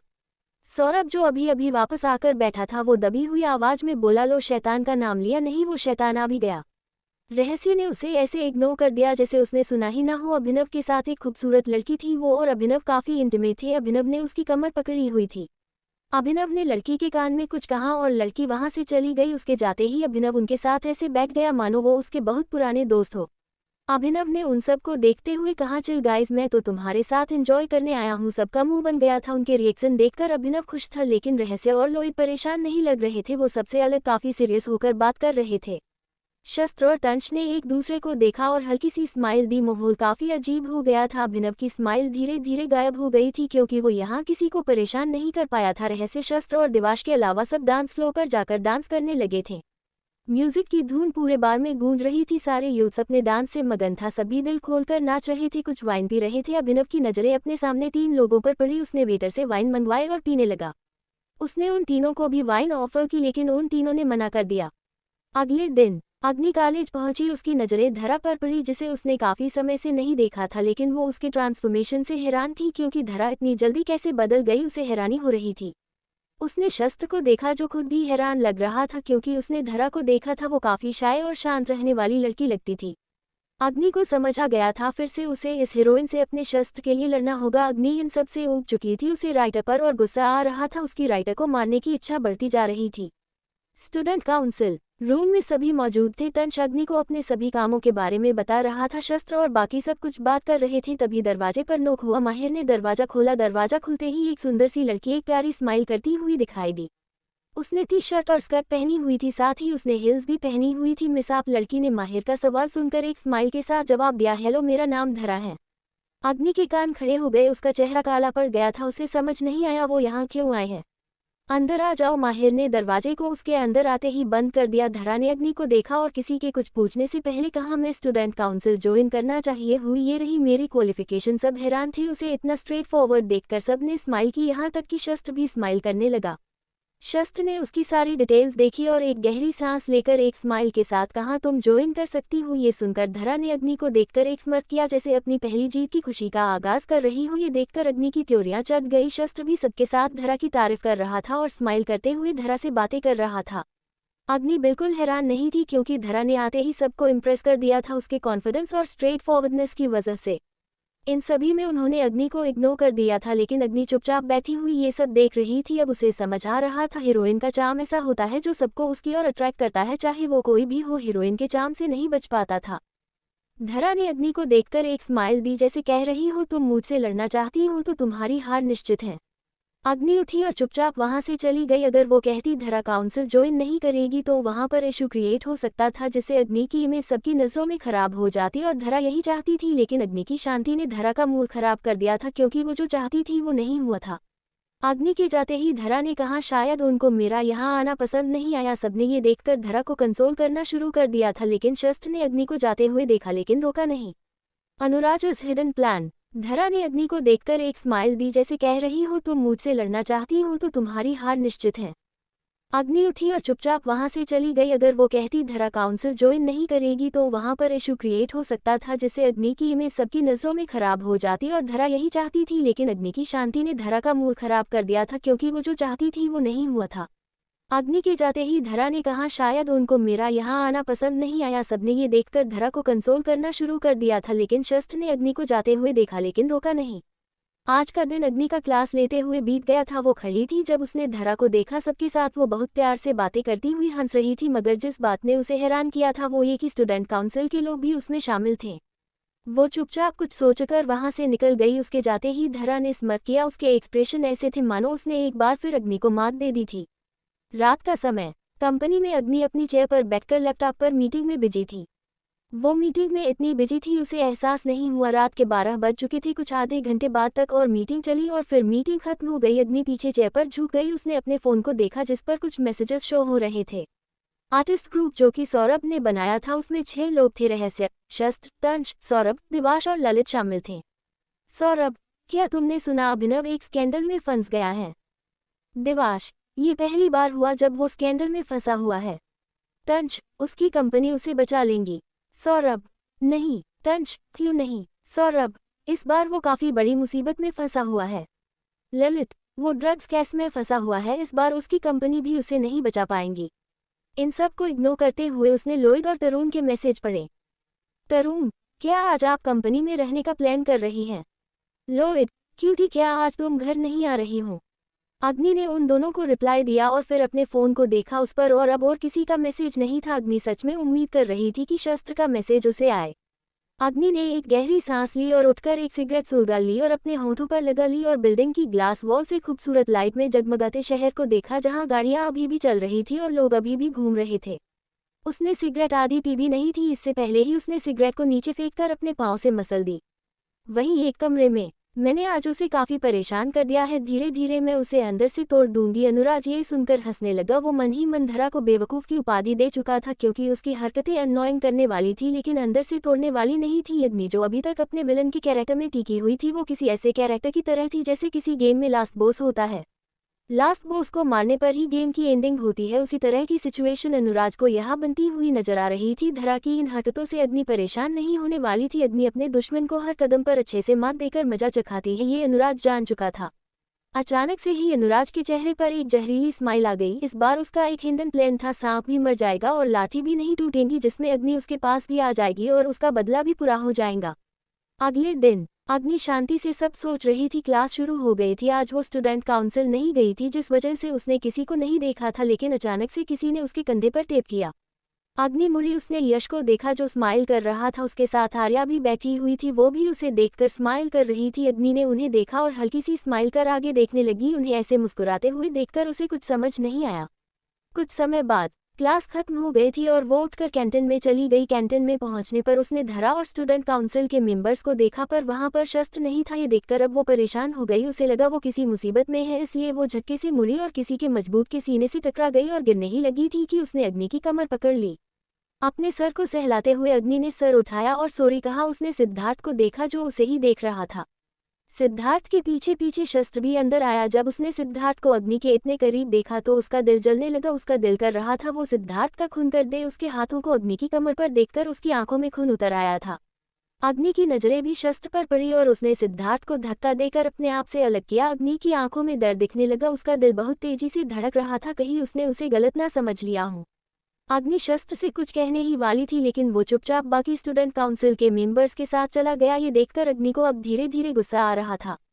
वो चुपचाप वहां से गार्डन में जा पहुंची। मध्यम मध्यम हवा चल रही थी। अग्नि गार्डन के सेंटर में पहुंची जहां एक पोंड था जो खूबसूरत लग रहा था। उसके आसपास पत्थर भी लगे हुए थे। उसने गार्डन को देखा जहां फूल ही फूल थे जो हवा के साथ झूम रहे थे। उस नज़ारे को देखकर अग्नि ने वो समय याद किया जब वो और शस्त्र मिले थे। ये याद करके उसके होठों पर एक छोटी खूबसूरत सी स्माइल आ गई। अग्नि, अचानक ही किसी ने पीछे से उसे पुकारा। अग्नि ने मुड़कर देखा, उसके सामने धरा खड़ी थी जो स्माइल कर रही थी। अग्नि की आंखें सिकुड़ गई। मुझे अच्छा लगता जब तुम यहाँ आकर रोती, पर तुम तो काफी उदास लग रही हो। ये देखकर भी मुझे अच्छा लग रहा है। अग्नि ने उसे देखा लेकिन कुछ नहीं कहा। धरा उसके सामने एक बच्चे की तरह थी जो बड़ों को परेशान करना अच्छे से जानती थी। अग्नि ने उसे देखते हुए पूछा, तुम क्या चाहती हो? धरा ने इस पर हंसते हुए कहा, मुझे क्या चाहिए इसका जवाब आसान है, मुझे शस्त्र चाहिए। ये सुनकर अग्नि की आंखें गुस्से में लाल हो गई। उसने धरा का कॉलर पकड़ते हुए कहा, तुम्हारी हिम्मत भी कैसे हुई मेरे शस्त्र पर नजरें डालने की? अग्नि ने कुछ सोचकर उसका कॉलर छोड़ दिया और मुड़कर कहा, अपने सपने में भी मेरे शस्त्र पर नजरें डाली तो अंजाम बुरा होगा। और अचानक से छपाक की आवाज आए और बचाओ बचाओ की आवाज आई। Plan fail. अग्नि ने उसे देखते हुए पूछा, तुम क्या चाहती हो? धरा ने इस पर हंसते हुए कहा, मुझे क्या चाहिए इसका जवाब आसान है, मुझे शस्त्र चाहिए। ये सुनकर अग्नि की आंखें गुस्से में लाल हो गई। उसने धरा का कॉलर पकड़ते हुए कहा, तुम्हारी हिम्मत भी कैसे हुई मेरे शस्त्र पर नजरें डालने की? अग्नि ने कुछ सोचकर उसका कॉलर छोड़ दिया और मुड़कर कहा, अपने सपने में भी मेरे शस्त्र पर नजरें डाली तो अंजाम बुरा होगा। और अचानक से छपाक की आवाज आए और बचाओ बचाओ की आवाज आई। राज एक बार फिर हवा में उड़ने लगा। अग्नि ने उसे देखा। राज ने कहा, तुम्हें उसे बचाना चाहिए। अग्नि ने बिना किसी भाव के उसे देखा और एक गहरी सांस लेकर तालाब में कूद गई। धरा को बचाने के लिए तालाब गहरा था। अग्नि ने धरा का हाथ पकड़कर उसे ऊपर खींचने लगी, जिससे अग्नि और धरा, लेकिन धरा ने अचानक अग्नि के हाथ पर काट लिया, जिस वजह से अग्नि ने धरा का हाथ छोड़ दिया और इसी का फायदा उठाकर धरा ऊपर की ओर आकर अग्नि के कंधे पर पैर से वार किया, जिससे अग्नि नीचे की ओर गहराई में चली गई। धरा ऊपर की ओर तैरकर किनारे पर आ गई। उसने नीचे की ओर नजर डाली और चुपचाप ऊपर की ओर आ गई और गहरी गहरी सांसें लेने लगी। तब तक बाकी सब आ गए थे। माहिर ने जल्दी से धरा को अपनी जैकेट से ढक दिया। जब धरा शांत हो गई तो तंज ने जल्दी से पूछा, यहाँ क्या हुआ? इस पर धरा अचानक जोर जोर से रोने लगी। मैं यहाँ अग्नि से बात करने के लिए आए और फिर हम दोनों में झगड़ा हो गया और उसने मुझे धक्का देकर तालाब में गिरा दिया। माहिर ने पूछा, अग्नि कहाँ है? धरा ने तालाब की ओर इशारा किया और फिर से छपाक की आवाज आए और कोई तालाब में कूद पड़ा। तालाब के अंदर अग्नि अचानक से जाल में फंस गई थी। उसका पैर एक जाल जैसी चीज में जा फंसा था। वो बहुत कोशिश कर रही थी उससे निकलने की, लेकिन इस बीच उसके हाथों से खून निकलने लगा जो कि पानी में घुलता जा रहा था। उसने सांस रोककर रखी हुई थी लेकिन वो इसे ज्यादा देर और नहीं रोक सकती थी। अचानक ही किसी ने उसे उस जाल से निकालकर ऊपर की ओर खींच लिया। अपने आप को किसी की बाहों में पाकर वो असहज हो गई, लेकिन जब उसने उस इंसान का चेहरा देखा तो उसे अपने दिल में गर्माहट का एहसास हुआ। जल्द ही दोनों तालाब के किनारे से बाहर निकल आए थे और बहुत गहरी गहरी सांसें ले रहे थे। तंच ने अग्नि को देखते ही उस पर अपनी जैकेट डाल दी। सभी भीड़ में खड़े लोग अब जमीन पर बैठे 3 भींगे लोगों को देखकर कुछ न कुछ फुसफुसा रहे थे। धरा, अग्नि और शस्त्र, जो अग्नि को बचाने के लिए तालाब में कूद गया था। अग्नि ने अपने आप को शांत किया और धरा को देखा। उसके चेहरे पर गुस्से और नफरत के भाव थे।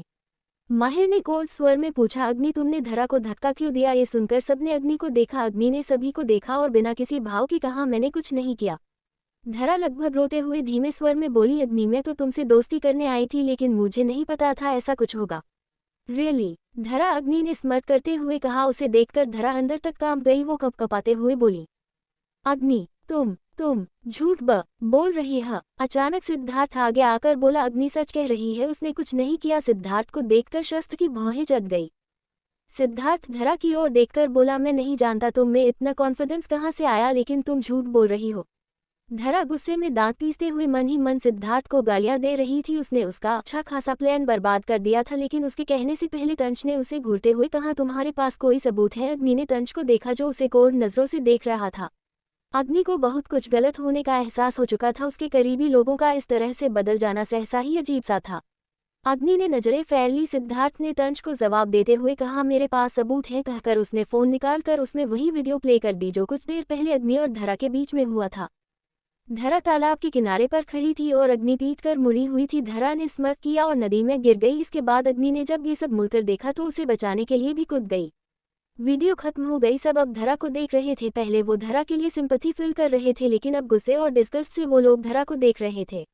धरा गुस्से और घबराहट के मिक्स इमोशन से बोली, वो मैंने देखा नहीं, जरूर ही मेरी ही गलती होगी। उसकी बात सुनकर सभी लोग उसे ऐसे देख रहे थे मानो वो कोई बेवकूफ हो।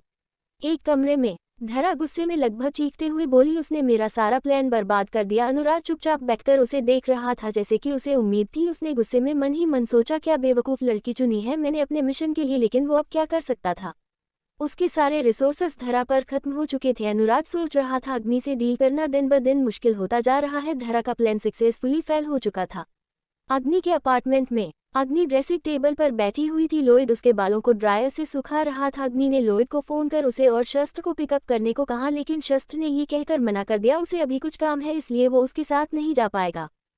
इसके बजाय वो तंच के साथ चला गया। अग्नि का मूड सच में खराब हो रहा था। भले ही शस्त्र ने उसे ब्लेम नहीं किया, लेकिन वो उसके प्रति इतना इंडिफरेंट और कोल्ड क्यों हो गया, अग्नि समझ नहीं पा रही थी। फेयरवेल गिफ्ट अग्नि के अपार्टमेंट में अग्नि ड्रेसिंग टेबल पर बैठी हुई थी। लॉयड उसके बालों को ड्रायर से सुखा रहा था। अग्नि ने लॉयड को फोन कर उसे और शस्त्र को पिकअप करने को कहा, लेकिन शस्त्र ने ये कहकर मना कर दिया, उसे अभी कुछ काम है इसलिए वो उसके साथ नहीं जा पाएगा। इसके बजाय वो तंच के साथ चला गया। अग्नि का मूड सच में खराब हो रहा था। भले ही शस्त्र ने उसे ब्लेम नहीं किया, लेकिन वो उसके प्रति इतना इंडिफरेंट और कोल्ड क्यों हो गया, अग्नि समझ नहीं पा रही थी। अगले दिन दिसंबर की ठंड थी। तालाब के पानी से अग्नि को हल्का सा फीवर हो गया था। उसने अपने ऊपर शॉल लपेट लिया। हवा में फ्लोट करते हुए राज उसे देखता हुआ बोला, मुझे लगा नहीं था तुम बीमार हो जाओगी। अग्नि ने गुस्से में उसे घूरते हुए कहा, क्यों, मैं इंसान नहीं हूँ। राज उसके गुस्से को देखकर हंसते हुए बोला, इतना गुस्सा होना सेहत के लिए अच्छा नहीं होता। अग्नि ने उसे इग्नोर कर दिया। अग्नि किचन में पानी लेने चली गई। उसके जाते ही राज की स्माइल चली गई। उसके चेहरे पर कोई भाव नहीं दिखाई दे रहे थे। उसकी आंखें बिल्कुल ठंडी और लाइवलेस थीं। वो चुपचाप हवा में किसी राजा की तरह बैठ गया और मन ही मन बोला, मुझे लगा था वो हम सब के साथ था, लेकिन मैं हमेशा से गलत था। अनुराग, मैं जान चुका हूँ तुम यहाँ क्यों आए हो। फिर एक डेविल स्माइल करते ही उसकी लाल आंखें दिखाई दी, उनमें वही ठंडापन था। पर मेरा इंटेंशन अग्नि की मदद करना नहीं है। मैं देखना चाहता हूँ अग्नि तुमसे कैसे डील करेगी, मजा आएगा। मैं बहुत एक्साइटेड हूँ, तुम दोनों में से कौन मरेगा। राज ने असल मायने में कभी अग्नि की मदद नहीं की थी। वो बस अग्नि को परख रहा था। वो देखना चाहता था अग्नि इन सब से कैसे निकलेंगी। उसने अग्नि के कैरेक्टर को बनाया था, लेकिन उसे बहुत कमजोर बनाया और उसे दुखी दिए। पर राज ने कुछ इंटरेस्टिंग करने के लिए अग्नि की सोल को अपनी नोवेल की अग्नि के बॉडी में डाल दिया था। इसके बाद होने वाली चीजें हम सब जानते हैं। वहीं अग्नि ने चारों ओर देखा। लॉयड सामान लेने मार्केट चला गया था। अग्नि ने अपने आप को घर में अकेला पाया और वो किचन में चली गई। पानी पीने के बाद जब वो किचन से बाहर निकल आई तो उसने अपने सामने शस्त्र को खड़े देखा। उसके चेहरे पर सुकून के भाव दिखने लगे। अग्नि ने शस्त्र के चेहरे को छूने के लिए हाथ बढ़ाया, लेकिन शस्त्र पीछे हट गया। अग्नि का हाथ हवा में ही रह गया। शस्त्र हिचकिचाते हुए बोला, मैं अब तुमसे मिलने नहीं आऊंगा। मुझे लगता है हम दोनों को अलग हो जाना चाहिए। अग्नि ने जैसे ही उसने शस्त्र के शब्द सुने उसे लगा जैसे उसके ऊपर बिजली गिरी हो। अग्नि को लगा उसने कुछ गलत सुन लिया है। अग्नि ने शस्त्र से पूछा, क्या कहा तुमने? शस्त्र ने बिना किसी भाव के कहा, मुझे ब्रेकअप करना है। ये सुनते ही अग्नि का गुस्सा 7वें आसमान पर पहुंच गया। उसने अपने ऊपर की शोल नीचे पटकते हुए बिल्कुल मैडमैन की तरह स्माइल करते हुए हर शब्द को चबा चबा कर कहा, तुम्हें ब्रेकअप करना है क्योंकि ना पहले मैं तुम्हारी बोन्स ब्रेक करूं, उसके बाद इस बारे में बात करेंगे। ये सुनते ही शस्त्र के होश उड़ गए, लेकिन फिर चिंते हुए बोला, तुम एक तानाशाह की तरह मुझ पर हुक्म चलाती हो और बिना बताए तुम मुझे छोड़कर चली जाती हो। अग्नि ने दांत पीसते हुए अपने हाथों को सीने पर बांधते हुए कहा, क्या तुम्हें कोई और पसंद आ गई है? ये सुनकर शस्त्र की आंखें लाल हो गई। उसने कुछ नहीं कहा, लेकिन अग्नि ने जो किया उससे शस्त्र की आत्मा लगभग बाहर निकल आई। अग्नि ने अपने हाथों को पीछे कर हल्का झुकते हुए एक प्यारी सी स्माइल करते हुए कहा, तुम ब्रेकअप करना चाहते हो? फेयरवेल गिफ्ट तो बनता है। ये सुनकर शस्त्र उसे देखता ही रह गया, पर उसके चेहरे के बदलते भाव को देखकर वो बहुत हैरान और कंफ्यूज था। अग्नि उसके करीब आए और उसके चेहरे पर झुकी। शस्त्र ने अपनी आंखों को बंद कर लिया, ये सोचकर वो उसे किस करने वाली है, लेकिन ऐसा कुछ नहीं हुआ। दर्द की एक लहर उसके शरीर में दौड़ गई, उसे चक्कर आने लगे और वो अपने प्राइवेट पार्ट को पकड़ते हुए दर्द से कराहने लगा। अग्नि में घुटने से उसके प्राइवेट पार्ट पर वार कर दिया था। शस्त्र लगभग रोते हुए बोला, ये कैसा गिफ्ट है, तुम ऐसा कैसे कर सकती हो? ये सब राज भी देख रहा था। उसने जब शस्त्र को देखा तो उसे शस्त्र के लिए बहुत सिंपैथी महसूस हुई। आखिर उसका दर्द वो कैसे नहीं समझ पाता, लेकिन अग्नि को देखकर उसने अजीब सी स्माइल की। उसे उम्मीद नहीं थी अग्नि इस सिचुएशन को इस तरह से डील करेगी। उसे लगा था अग्नि शस्त्र से लड़ेंगी, गिड़गिड़ाएगी, रोएंगी, लेकिन इसका उल्टा, उसने शस्त्र को ही पीट दिया। अग्नि ने शस्त्र को इतने दर्द में देखा तो उसका दिल भी दर्द से भर गया, लेकिन ये सोचकर शस्त्र उससे रिश्ते खत्म करने आया है। अग्नि के दिल में गुस्सा भर गया। वो मुड़ी और ठंडे स्वर में बोली, फिर कभी मेरे सामने मत आना। शस्त्र उसकी बात सुनकर खड़ा हो गया। वो उसे रोकना चाहता था, आंखों में उदासी लेकर वो बुदबुदाया, मुझे माफ कर दो कहकर वो वहां से चला गया। राज हंसा जैसे वो बहुत कुछ समझ चुका हो। उसने उल्टे हुए कहा, बहुत मजा आने वाला है। अग्नि जैसे ही अंदर कमरे में आई वो बैंड पर सीधे लेट गई। सीलिंग देखते हुए उसने स्माइल करते हुए कहा, लगता है मुझे मेरे प्लान्स में चेंज करने होंगे, मुझे जल्द से जल्द ये सब खत्म करना होगा। उसने अपने आप से सवाल किया, क्या मैं इसके बाद अपनी दुनिया में वापस चली जाऊंगी? उसने सुना था जब नोवेल पूरी हो जाती है, मेल फीमेल लीड के मिलने के बाद दूसरी दुनिया से आए लोग वापस चले जाते हैं। अनुराज और राज। शस्त्र उसकी बात सुनकर खड़ा हो गया। वो उसे रोकना चाहता था, आंखों में उदासी लेकर वो बुदबुदाया, मुझे माफ कर दो कहकर वो वहां से चला गया। राज हंसा जैसे वो बहुत कुछ समझ चुका हो। उसने उल्टे हुए कहा, बहुत मजा आने वाला है। अग्नि जैसे ही अंदर कमरे में आई वो बैंड पर सीधे लेट गई। सीलिंग देखते हुए उसने स्माइल करते हुए कहा, लगता है मुझे मेरे प्लान्स में चेंज करने होंगे, मुझे जल्द से जल्द ये सब खत्म करना होगा। उसने अपने आप से सवाल किया, क्या मैं इसके बाद अपनी दुनिया में वापस चली जाऊंगी? उसने सुना था जब नोवेल पूरी हो जाती है, मेल फीमेल लीड के मिलने के बाद दूसरी दुनिया से आए लोग वापस चले जाते हैं। नहीं, तुम वापस नहीं जा सकती। राज की आवाज़ एक बार फिर उसके कानों में पड़ी। उसकी आवाज़ गंभीर थी। अग्नि ने उससे पूछा, क्यों नहीं? मैं वापस क्यों नहीं जा सकती? राज ने उसे समझाते हुए कहा, तुम धरती पर मर चुकी हो, याद करो लैब में जब धमाका हुआ था सबकी बाड़ी के चिथड़े चिथड़े हो गए थे। अग्नि ने इस पर बिना किसी रिएक्शन के कहा, क्या फर्क पड़ता है, मैं किसी और के शरीर में जा सकती हूँ। राज ने उसकी बात सुनकर ना में सर हिलाया और कहा, नामुमकिन, तुम यहाँ से नहीं जा सकती। अग्नि गुस्से में खड़ी होकर बोली, क्या बकवास है, तुमने मुझे इस शरीर में कैसे ट्रांसफर किया? राज ने हवा में अपने सीने पर हाथ बांधते हुए कहा, consider it my fate baby और black magic baby my foot. Agni ने गुस्से में टेबल पर रखे वास को उठाकर उसके ऊपर फेंक दिया, लेकिन वो वास उसके आर पार चला गया और वापस जमीन पर गिरकर टूटकर चकनाचूर हो गया। राज ने ना में सर हिलाते हुए कहा, अग्नि अपने गुस्से को शांत करो, गुस्सा सेहत के लिए अच्छा नहीं होता है। अग्नि ने उसे घूरते हुए कहा, निकल जाओ यहाँ से। अग्नि ने गहरी सांस ली और तैयार होने लगी। कुछ समय में वो अपने रहस्य वाले गेट अप में थी। राज ने उसे रोकते हुए कहा, तुम बीमार हो? अग्नि ने ना में सर हिलाते हुए कहा, मैं ठीक हूँ, मुझे कुछ काम है, मैं चलती हूँ कहकर वो वहां से चली गई। उसके जाते ही राज भी गायब हो गया। सेट पर पहुंचते ही उसने सेट का माहौल देखा जो काफी टेनिस था। मिस्टर सेठी को देखा जो काफी परेशान थे। रहस्य को देखते ही मिस्टर सेठी लगभग दौड़ते हुए बोले, रहस्य मेरी मदद करो। रहस्य ने मिस्टर सेठी को देखते हुए, क्या बात है? मिस्टर सेठी बोली, अनुभव, वो लड़का जेल में है। ये सुनकर रहस्य ने सर हिलाया और पूछा, तो इसमें मैं क्या कर सकता हूँ? मिस्टर सेठी परेशानी से बोले, अनुभव को फंसाया जा रहा है, उसने ऐसा कुछ नहीं किया। उनकी बात सुनकर रहस्य ने उनकी सारी बातें सुनने लगा। कल हम सब ने पार्टी करने का सोचा, हम सब साथ में ड्रिंक करते हुए एंजॉय कर रहे थे, लेकिन लाइट एंटरटेनमेंट के भी कुछ आर्टिस्ट वहां पर आकर हमारे साथ ड्रिंक करने लगे। हमें अजीब लगा, लेकिन अभिनव के साथ ही होने की वजह से हमने कुछ नहीं कहा। अभिनव, उसने बहुत पी ली थी, उसके बाद वो नशे में वहां से उन लोगों के साथ चला गया था। रात काफ़ी हो गई थी, हम सब लोग घर के लिए निकल गए थे। मैं अभिनव से कुछ बात करना चाहता था, इसलिए मैं भी उसके पीछे पीछे चल दिया जहां मैंने उसे उन लोगों के साथ देखा। अभिनव साइड में पड़ा हुआ था, वो काफ़ी नशे में था और बाकी सभी के हाथ में कुछ व्हाइट पाउडर के पैकेट थे। रहस्य ने मिस्टर सेठी की बात सुनकर एक गहरी सांस ली और कहा, मैं आपकी मदद करूंगा। रहस्य की बात सुनकर मिस्टर सेठी थोड़े भावुक हो गए। उन्होंने अपने सारे प्रोफेशनल कनेक्शन का यूज़ करके सबसे उनकी मदद मांगी, लेकिन किसी ने भी उनकी मदद नहीं की। एंटरटेनमेंट इंडस्ट्री में कोई किसी का नहीं होता। अपने फ़ायदे के लिए दूसरे का इस्तेमाल करना इंडस्ट्री में आम सी बात थी और दूसरे को जो उनके काम नहीं आता उसे इंडस्ट्री से बाहर फेंक दिया जाता था। एंटरटेनमेंट इंडस्ट्री किसी दलदल की तरह था, एक बार जो उस दलदल में चला जाता या वो उसी दलदल में धंसते चला जाता था। दिसंबर में चारों ओर कोहरा छाया हुआ था। ठंड की वजह से लोग घर में अपनी रजाइयों में बैठे हुए थे। राजवंश मेंशन में वही धरा बेड पर लेटी हुई थी, उसे हाई फीवर था। अनुराज उसके साइज चेयर पर बैठकर उसके सर पर पानी में भिगाई ठंडी पट्टियों को रख रहा था। बड़े भाई, धरा ने दर्द में उसे पुकारा। उसका चेहरा बुखार से पीला पड़ा हुआ था और उसे देखकर लग रहा था जैसे उसमें कुछ कहने की हिम्मत भी नहीं थी। अनुराज ने कुछ नहीं कहा और कोल्ड नज़रों से उसे देखा। जब उसका बुखार पूरी तरह से उतर गया तब वो उठा और वहां से जाने ही वाला था। जब उसने जानकी जी को वहां देखा, उनके हाथों में ठंडे पानी का कटोरा था और साइड में एक कपड़ा। जानकी जी बिल्कुल शांत लग रही थी। जब से वंश गया था तब से ही धरा और अनुराज राजवंश मेंशन में रह रहे थे। वैसे तो किसी को ये पसंद नहीं था और वो उनसे बात भी नहीं करते थे। धरा के बदलने के बाद सब धरा को और ज़्यादा नापसंद करने लगे थे। अनुराज और धरा यहाँ रहे, लेकिन जानकी जी ने उन सबको वार्निंग दी थी, अगर किसी ने धरा और अनुराज से कुछ कहा तो अच्छा नहीं होगा। अनुराज ने एक गहरी सांस ली और वहाँ से निकलकर अपने कमर में चला गया। अनुराज ने टेबल पर से पानी का ग्लास उठाकर जग से पानी ग्लास में उड़ेला। कमरा शांत था, पानी की गिरने की आवाज़ से कमरे की शांति भंग हो रही थी। वो ग्लास का सारा पानी एक बार में ही पी गया। पानी पीकर उसने अपनी नज़रें टेढ़ी करते हुए कहा, अब भी तुम लुका छुपी खेलना चाहते हो? हम दोनों ही जानते हैं इसका कोई फायदा नहीं है। किसी की हंसने की आवाज़ आए, ओ माय, मुझे लगा तुम मुझे कभी नहीं पकड़ पाओगे। एक सिनिस्टर और मिस्टीरियस स्माइल उसके चेहरे पर थी, उसका ऑरा देखा जा सकता था। डार्क ऑरा ने पूरे कमरे को घेर लिया, पर इससे अनुराज को डर नहीं लगा। अनुराज ने एक आईब्रो उठाते हुए कहा, यकीन नहीं हो रहा तुम जैसा कमीना यहाँ पर भी है। उसकी इस बात को सुनकर वो हंसने लगा। धीरे धीरे वो सामने आया। Red sapphire eyes, black hair, to be continued. Guys, अब से 5 लेट ही आएंगे क्योंकि मेरा एग्जाम है और मैंने कुछ नहीं पढ़ा है और घर वाले मुझसे बहुत नाखुश हैं, इसलिए आई am sorry my lovely readers.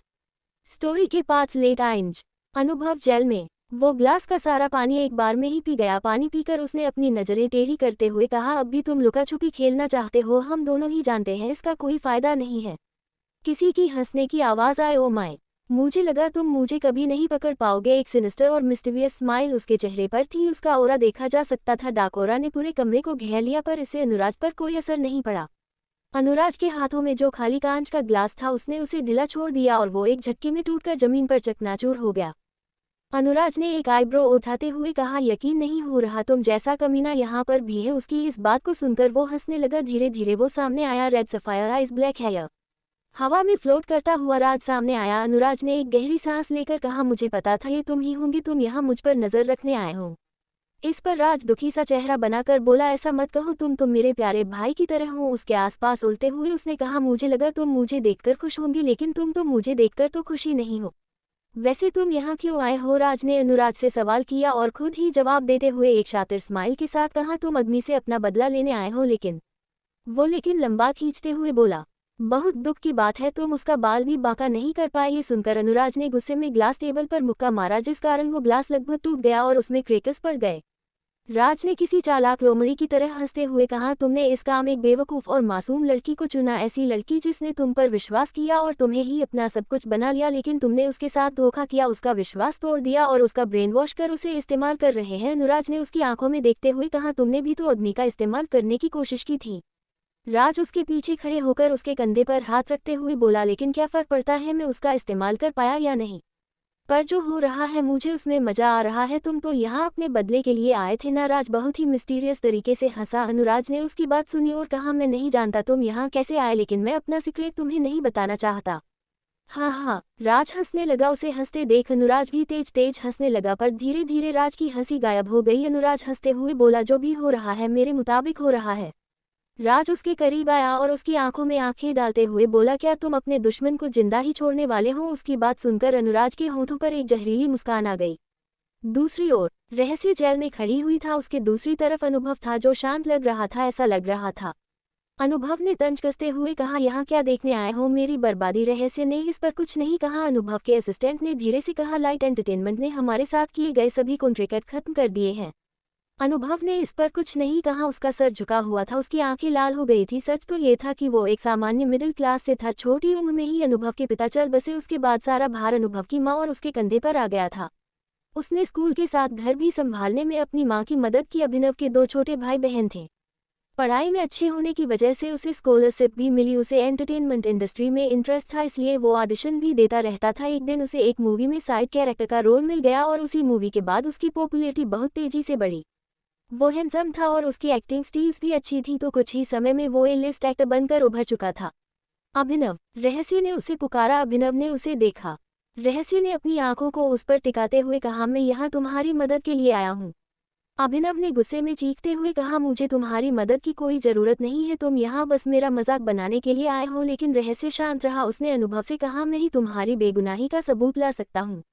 अनुभव ने उसे अविश्वास से देखा, लेकिन रहस्य मुड़ गया और वहां से जाने लगा। लेकिन वो रुका और बिना पीछे मुड़कर कहा, मैं तुम जैसे बदतमीज और घमंडी आदमी की मदद नहीं करता। अगर मिस्टर सेठी ने मुझसे मदद न मांगी होती, कहकर वो वहां से निकल गया। अभिनव का चेहरा शांत पड़ गया और असिस्टेंट जो ये सब कुछ देख रहा था वो भी वहां से चला गया। रहस्य का चेहरा लाल पड़ने लगा था। उसके सर में बहुत दर्द हो रहा था। उसे हमेशा ही बदतमीज और घमंडी लोगों से डील करना पड़ता था। कंपनी पहुंचने पर उसने ललित को कुछ इंस्ट्रक्शन दिए। क्योंकि किसी के पास कोई काम नहीं था तो वो सभी साथ में बैठे हुए थे। सौरभ कुछ न कुछ बोल रहा था। दिवाश और तंश उसकी बातों का जवाब दे रहे थे। शस्त्र नजरें चुराकर रहस्य को देख रहा था और रहस्य अपनी सोच में गुम था। उसने एक भी बार शस्त्र को नहीं देखा था। उसकी आंखें धीरे धीरे बंद हो रही थी। वो उठकर चुपचाप वहां से निकल गया। शस्त्र भी उठकर चुपचाप उसके पीछे पीछे चल दिया। रहस्य अपार्टमेंट पहुंच गया था। वो सीधा ही बेड पर कूद पड़ा और उल्टा लेट गया। उसका चेहरा पूरी तरह लाल हो चुका था। राज ने उसकी हालत देखकर उससे गंभीरता से कहा, मैंने कहा था तुम बीमार हो, तुम्हें आराम की जरूरत है। रहस्य ने उसे देखते हुए हल्की आवाज में पूछा, क्या तुमने उससे बात की? राज ने अपने बालों को सहलाते हुए कहा, तुम मुझे डबल स्पाई की तरह यूज कर रही हो। अग्नि ने हल्के से स्वर में जवाब नहीं दिया। उस पर नजर रखो। उसे बेहोशी छाने लगी थी। आखिरी बार उसने धुंधली आंखों से राज को चिल्लाते हुए देखा था, जो उसका नाम पुकार रहा था और उसे आंखें बंद करने को मना कर रहा था। To be continued. ये स्टोरी बाकी सभी पुनर्जन्म वाली स्टोरी से अलग है। अगर आप एक जैसा ही स्टोरी पढ़ेंगे तो आप बोर हो जाएंगे, इसलिए मैं इसमें कुछ ना कुछ ट्विस्ट डालने की कोशिश कर रही हूँ, लेकिन आप इसमें काफी कंफ्यूज हो जा रहे हैं। स्टोरी का पार्ट लेट आया, इसके लिए I am sorry readers. Unknown caller. रहस्य अपार्टमेंट पहुंच गया था। वो सीधा ही बेड पर कूद पड़ा और उल्टा लेट गया। उसका चेहरा पूरी तरह लाल हो चुका था। राज ने उसकी हालत देखकर उससे गंभीरता से कहा, मैंने कहा था तुम बीमार हो, तुम्हें आराम की जरूरत है। रहस्य ने उसे देखते हुए हल्की आवाज में पूछा, क्या तुमने उससे बात की? राज ने अपने बालों को सहलाते हुए कहा, तुम मुझे डबल स्पाई की तरह यूज कर रही हो। अग्नि ने हल्के से स्वर में जवाब नहीं दिया। उस पर नजर रखो। उसे बेहोशी छाने लगी थी। आखिरी बार उसने धुंधली आंखों से राज को चिल्लाते हुए देखा था, जो उसका नाम पुकार रहा था और उसे आंखें बंद करने को मना कर रहा था। अगली सुबह अग्नि की आंखें हल्की सी हिली और धीरे धीरे उसकी खुली धुंधली आंखों से उसने ऊपर सीलिंग को देखकर अपने आसपास देखा। राज जो अग्नि को होश में आया देखकर बोला, ओह गॉड, फाइनली तुम जिंदा हो। अग्नि ने अपने सर को पकड़े हुए अजीब नजरों से देखा। राज हवा में फ्लोट करते हुए बोला, वो कमीना अनुराज, वो हम पर नजर रख रहा है। अचानक उसकी नजरें खिड़की की दूसरी ओर पड़ी और अग्नि ने दांत पीसते हुए कहा, वो हम पर नजरें गड़ाए हुए है, वो हमारे हम मुंह पर नजर रखे हुए था। अग्नि ने अपने सर में हल्का सा दर्द महसूस किया। उसने अपने हाथों को देखा। उसे जाना पहचाना एहसास हुआ। उसने आईब्रो को उठाकर राज से पूछा, क्या यहाँ शस्त्र आया था? जवाब में राज ने उसे अचरज से देखा और पूछा, तुम्हें कैसे पता वो यहाँ आया था? अग्नि ने तीखे स्वर में उसे कहा, मैं उसकी खुशबू अच्छे से पहचान सकती हूँ। राज ने गहरी सांस ली और गायब हो गया। अग्नि उसे ऐसे गायब होते देखकर हैरान रह गई। Star entertainment. अग्नि अपने ऑफिस में बैठकर कुछ सोच रही थी। उसे अभी अभिनव बिंद्रा की बेगुनाही का सबूत इकट्ठा करना थी। लोहित सोफे पर बैठकर लैपटॉप पर कुछ काम कर रहा था। उसका फेस सीरियस था। अग्नि अभी भी अपनी सोच में ही डूबी हुई थी जब अचानक से उसका फोन रिंग करने लगा और उसे उसकी सोच से बाहर निकाला। उसने फोन उठाकर उसे देखा। अपने फोन पर अननोन नंबर देखकर वो सोच में पड़ गई, आखिर ये किसका नंबर है? उसने फोन उठाया तो दूसरी ओर से एक भारी आवाज आई, अभिनव बिंद्रा का बेगुनाही का सबूत चाहिए तो मूनस्टोन होटल काल्पनिक नाम में रूम नंबर 199 आ जाना। फिर 2 सेकंड ठहरकर किसी को अपने साथ लेकर मत आना, वरना अंजाम बुरा होगा। कौन हो तुम? अग्नि ने सर्द आवाज में कॉल पर बात कर रहे आदमी से पूछा, लेकिन तब तक फोन कट चुका था। अग्नि ने फोन पर सो हो रहे नंबर को देखा और फिर अपनी सोच में गुम हो गई। दूसरी ओर समुद्र के किनारे राज रेत पर बैठा हुआ था। उसकी लाल आंखें बिल्कुल खाली सी थीं। राज ने जमीन पर गिरी रेत को उठाकर अपने हथेलियों में भरा और उसे धीरे धीरे अपने हाथों से आज़ाद कर दिया। वो धीरे से गिरती रेत को देखकर बोला, समय भी रेत की तरह मेरे हाथ से निकल चुका है। सब कितनी जल्दी बदल गया। काश डैड आपने उस समय गलत रास्ता नहीं चुना होता तो हम सब एक साथ होते, हमारी भी एक खुशहाल फैमिली होती। लेकिन आपकी एक गलती ने सब खत्म कर दिया। अपने साथ अनुराज को भी आपने अपने जैसा बनने पर मजबूर कर दिया। ये सब आपकी वजह से हुआ है। राज ये सब कहते हुए कहीं खो सा गया। फ्लैशबैक। डैड आप कहाँ हैं? मोम की तबीयत बिगड़ती ही जा रही है। एक लड़का जिसकी उम्र 18 साल थी, वो कांपती आवाज में अपने डैड से बात कर रहा था। उसकी आंखों में नमी थी जिसे वो बार बार पोंछते हुए अपने भाई को चुप कराने की कोशिश कर रहा था। उसका छोटा भाई जिसकी उम्र 14 साल थी, उसकी आंखों से लगातार आंसू बहते ही जा रहे थे। दूसरी ओर से कोई जवाब नहीं मिलने पर लड़के का दिल डूबता जा रहा है। उसने कांपते हुए स्वर में 2 बार डैड डैड पुकारा और कहा, डैड प्लीज आ जाए मोम के लिए प्लीज। पर दूसरी ओर से फोन कट गया जिससे लड़के की आंखें बड़ी बड़ी हो गई। उसके हाथ से फोन छूट गया। वो समझ गया था अब उसके डैड नहीं आने वाले थे। तभी एक नर्स ने लड़के को पुकारा। कोई जवाब न मिलने पर नर्स ने उसे 2-3 बार पुकारा और अंत में उसने लड़के को झकझोर कर कहा, मिस्टर राज। राज जैसे एकदम होश में आया हो। नर्स को देखकर वो थोड़ा संभल गया, लेकिन नर्स के साथ डॉक्टर को खड़ा देखकर वो बोला, डॉक्टर क्या मेरी मोम ठीक है? उसकी आवाज में घबराहट, चिंता और डर साफ दिखाई दे रहा था। डॉक्टर ने दुखी होकर कहा, I am sorry, she is no more. ये शब्द सुनते ही जैसे राज की दुनिया जैसे खत्म हो गई हो। डॉक्टर आप झूठ कह रहे हैं, ये नहीं हो सकता। कैसे कर? डॉक्टर ने सहानुभूति से उसे देखकर कहा, माफ करना लेकिन यही सच्चाई है। ये कहकर वो वहां से चले गए। राज जैसे अपने होश खो चुका था। आज उसकी जिंदगी में उसने 2 अहम लोगों को खो दिया था। उसका छोटा भाई भी सब समझ गया था। वो भागते हुए वार्ड के अंदर पहुंचा जहां उसकी मां बेड पर बेजान सी पड़ी हुई थी। वो अपनी मां को पकड़कर जोर जोर से रोने लगा। राज ने अपने भाई को देखा और वो भी फफक फफक कर रो पड़ा। उसकी लाल आंखों से झरझर आंसू बह रहे थे। राज ने अपने आप को संभालते हुए अपने छोटे भाई को देखा जिसकी आंखें रोने से सूज गई थी, लेकिन वो रोए ही जा रहा था। Flashback and to be continued. मुझे पता है आप सब मुझसे गुस्सा होंगे। 1 महीना होने वाला है और मैं इस पूरे टाइम गायब रही। मैंने एक चैप्टर भी नहीं दिया। वेल, इस बीच मैंने नर्सिंग का पेपर दिया और मैं काफ़ी पहले से नीट की तैयारी भी कर रही हूँ। मुझे लिखने का टाइम भी नहीं मिल पाया। इस बीच कभी यहाँ लाइट 2-2 दिन तक गायब रहती थी और उत्तराखंड के हाल तो आपको पता ही है। यहाँ 3-4 दिन पहले बादल भी फटा और सब खत्म हो गया। लेकिन ये यही पर ख़त्म होती है। और थैंक यू सो मच अपने इतना प्यार दिखाया स्टोरी पर। Thank you so much.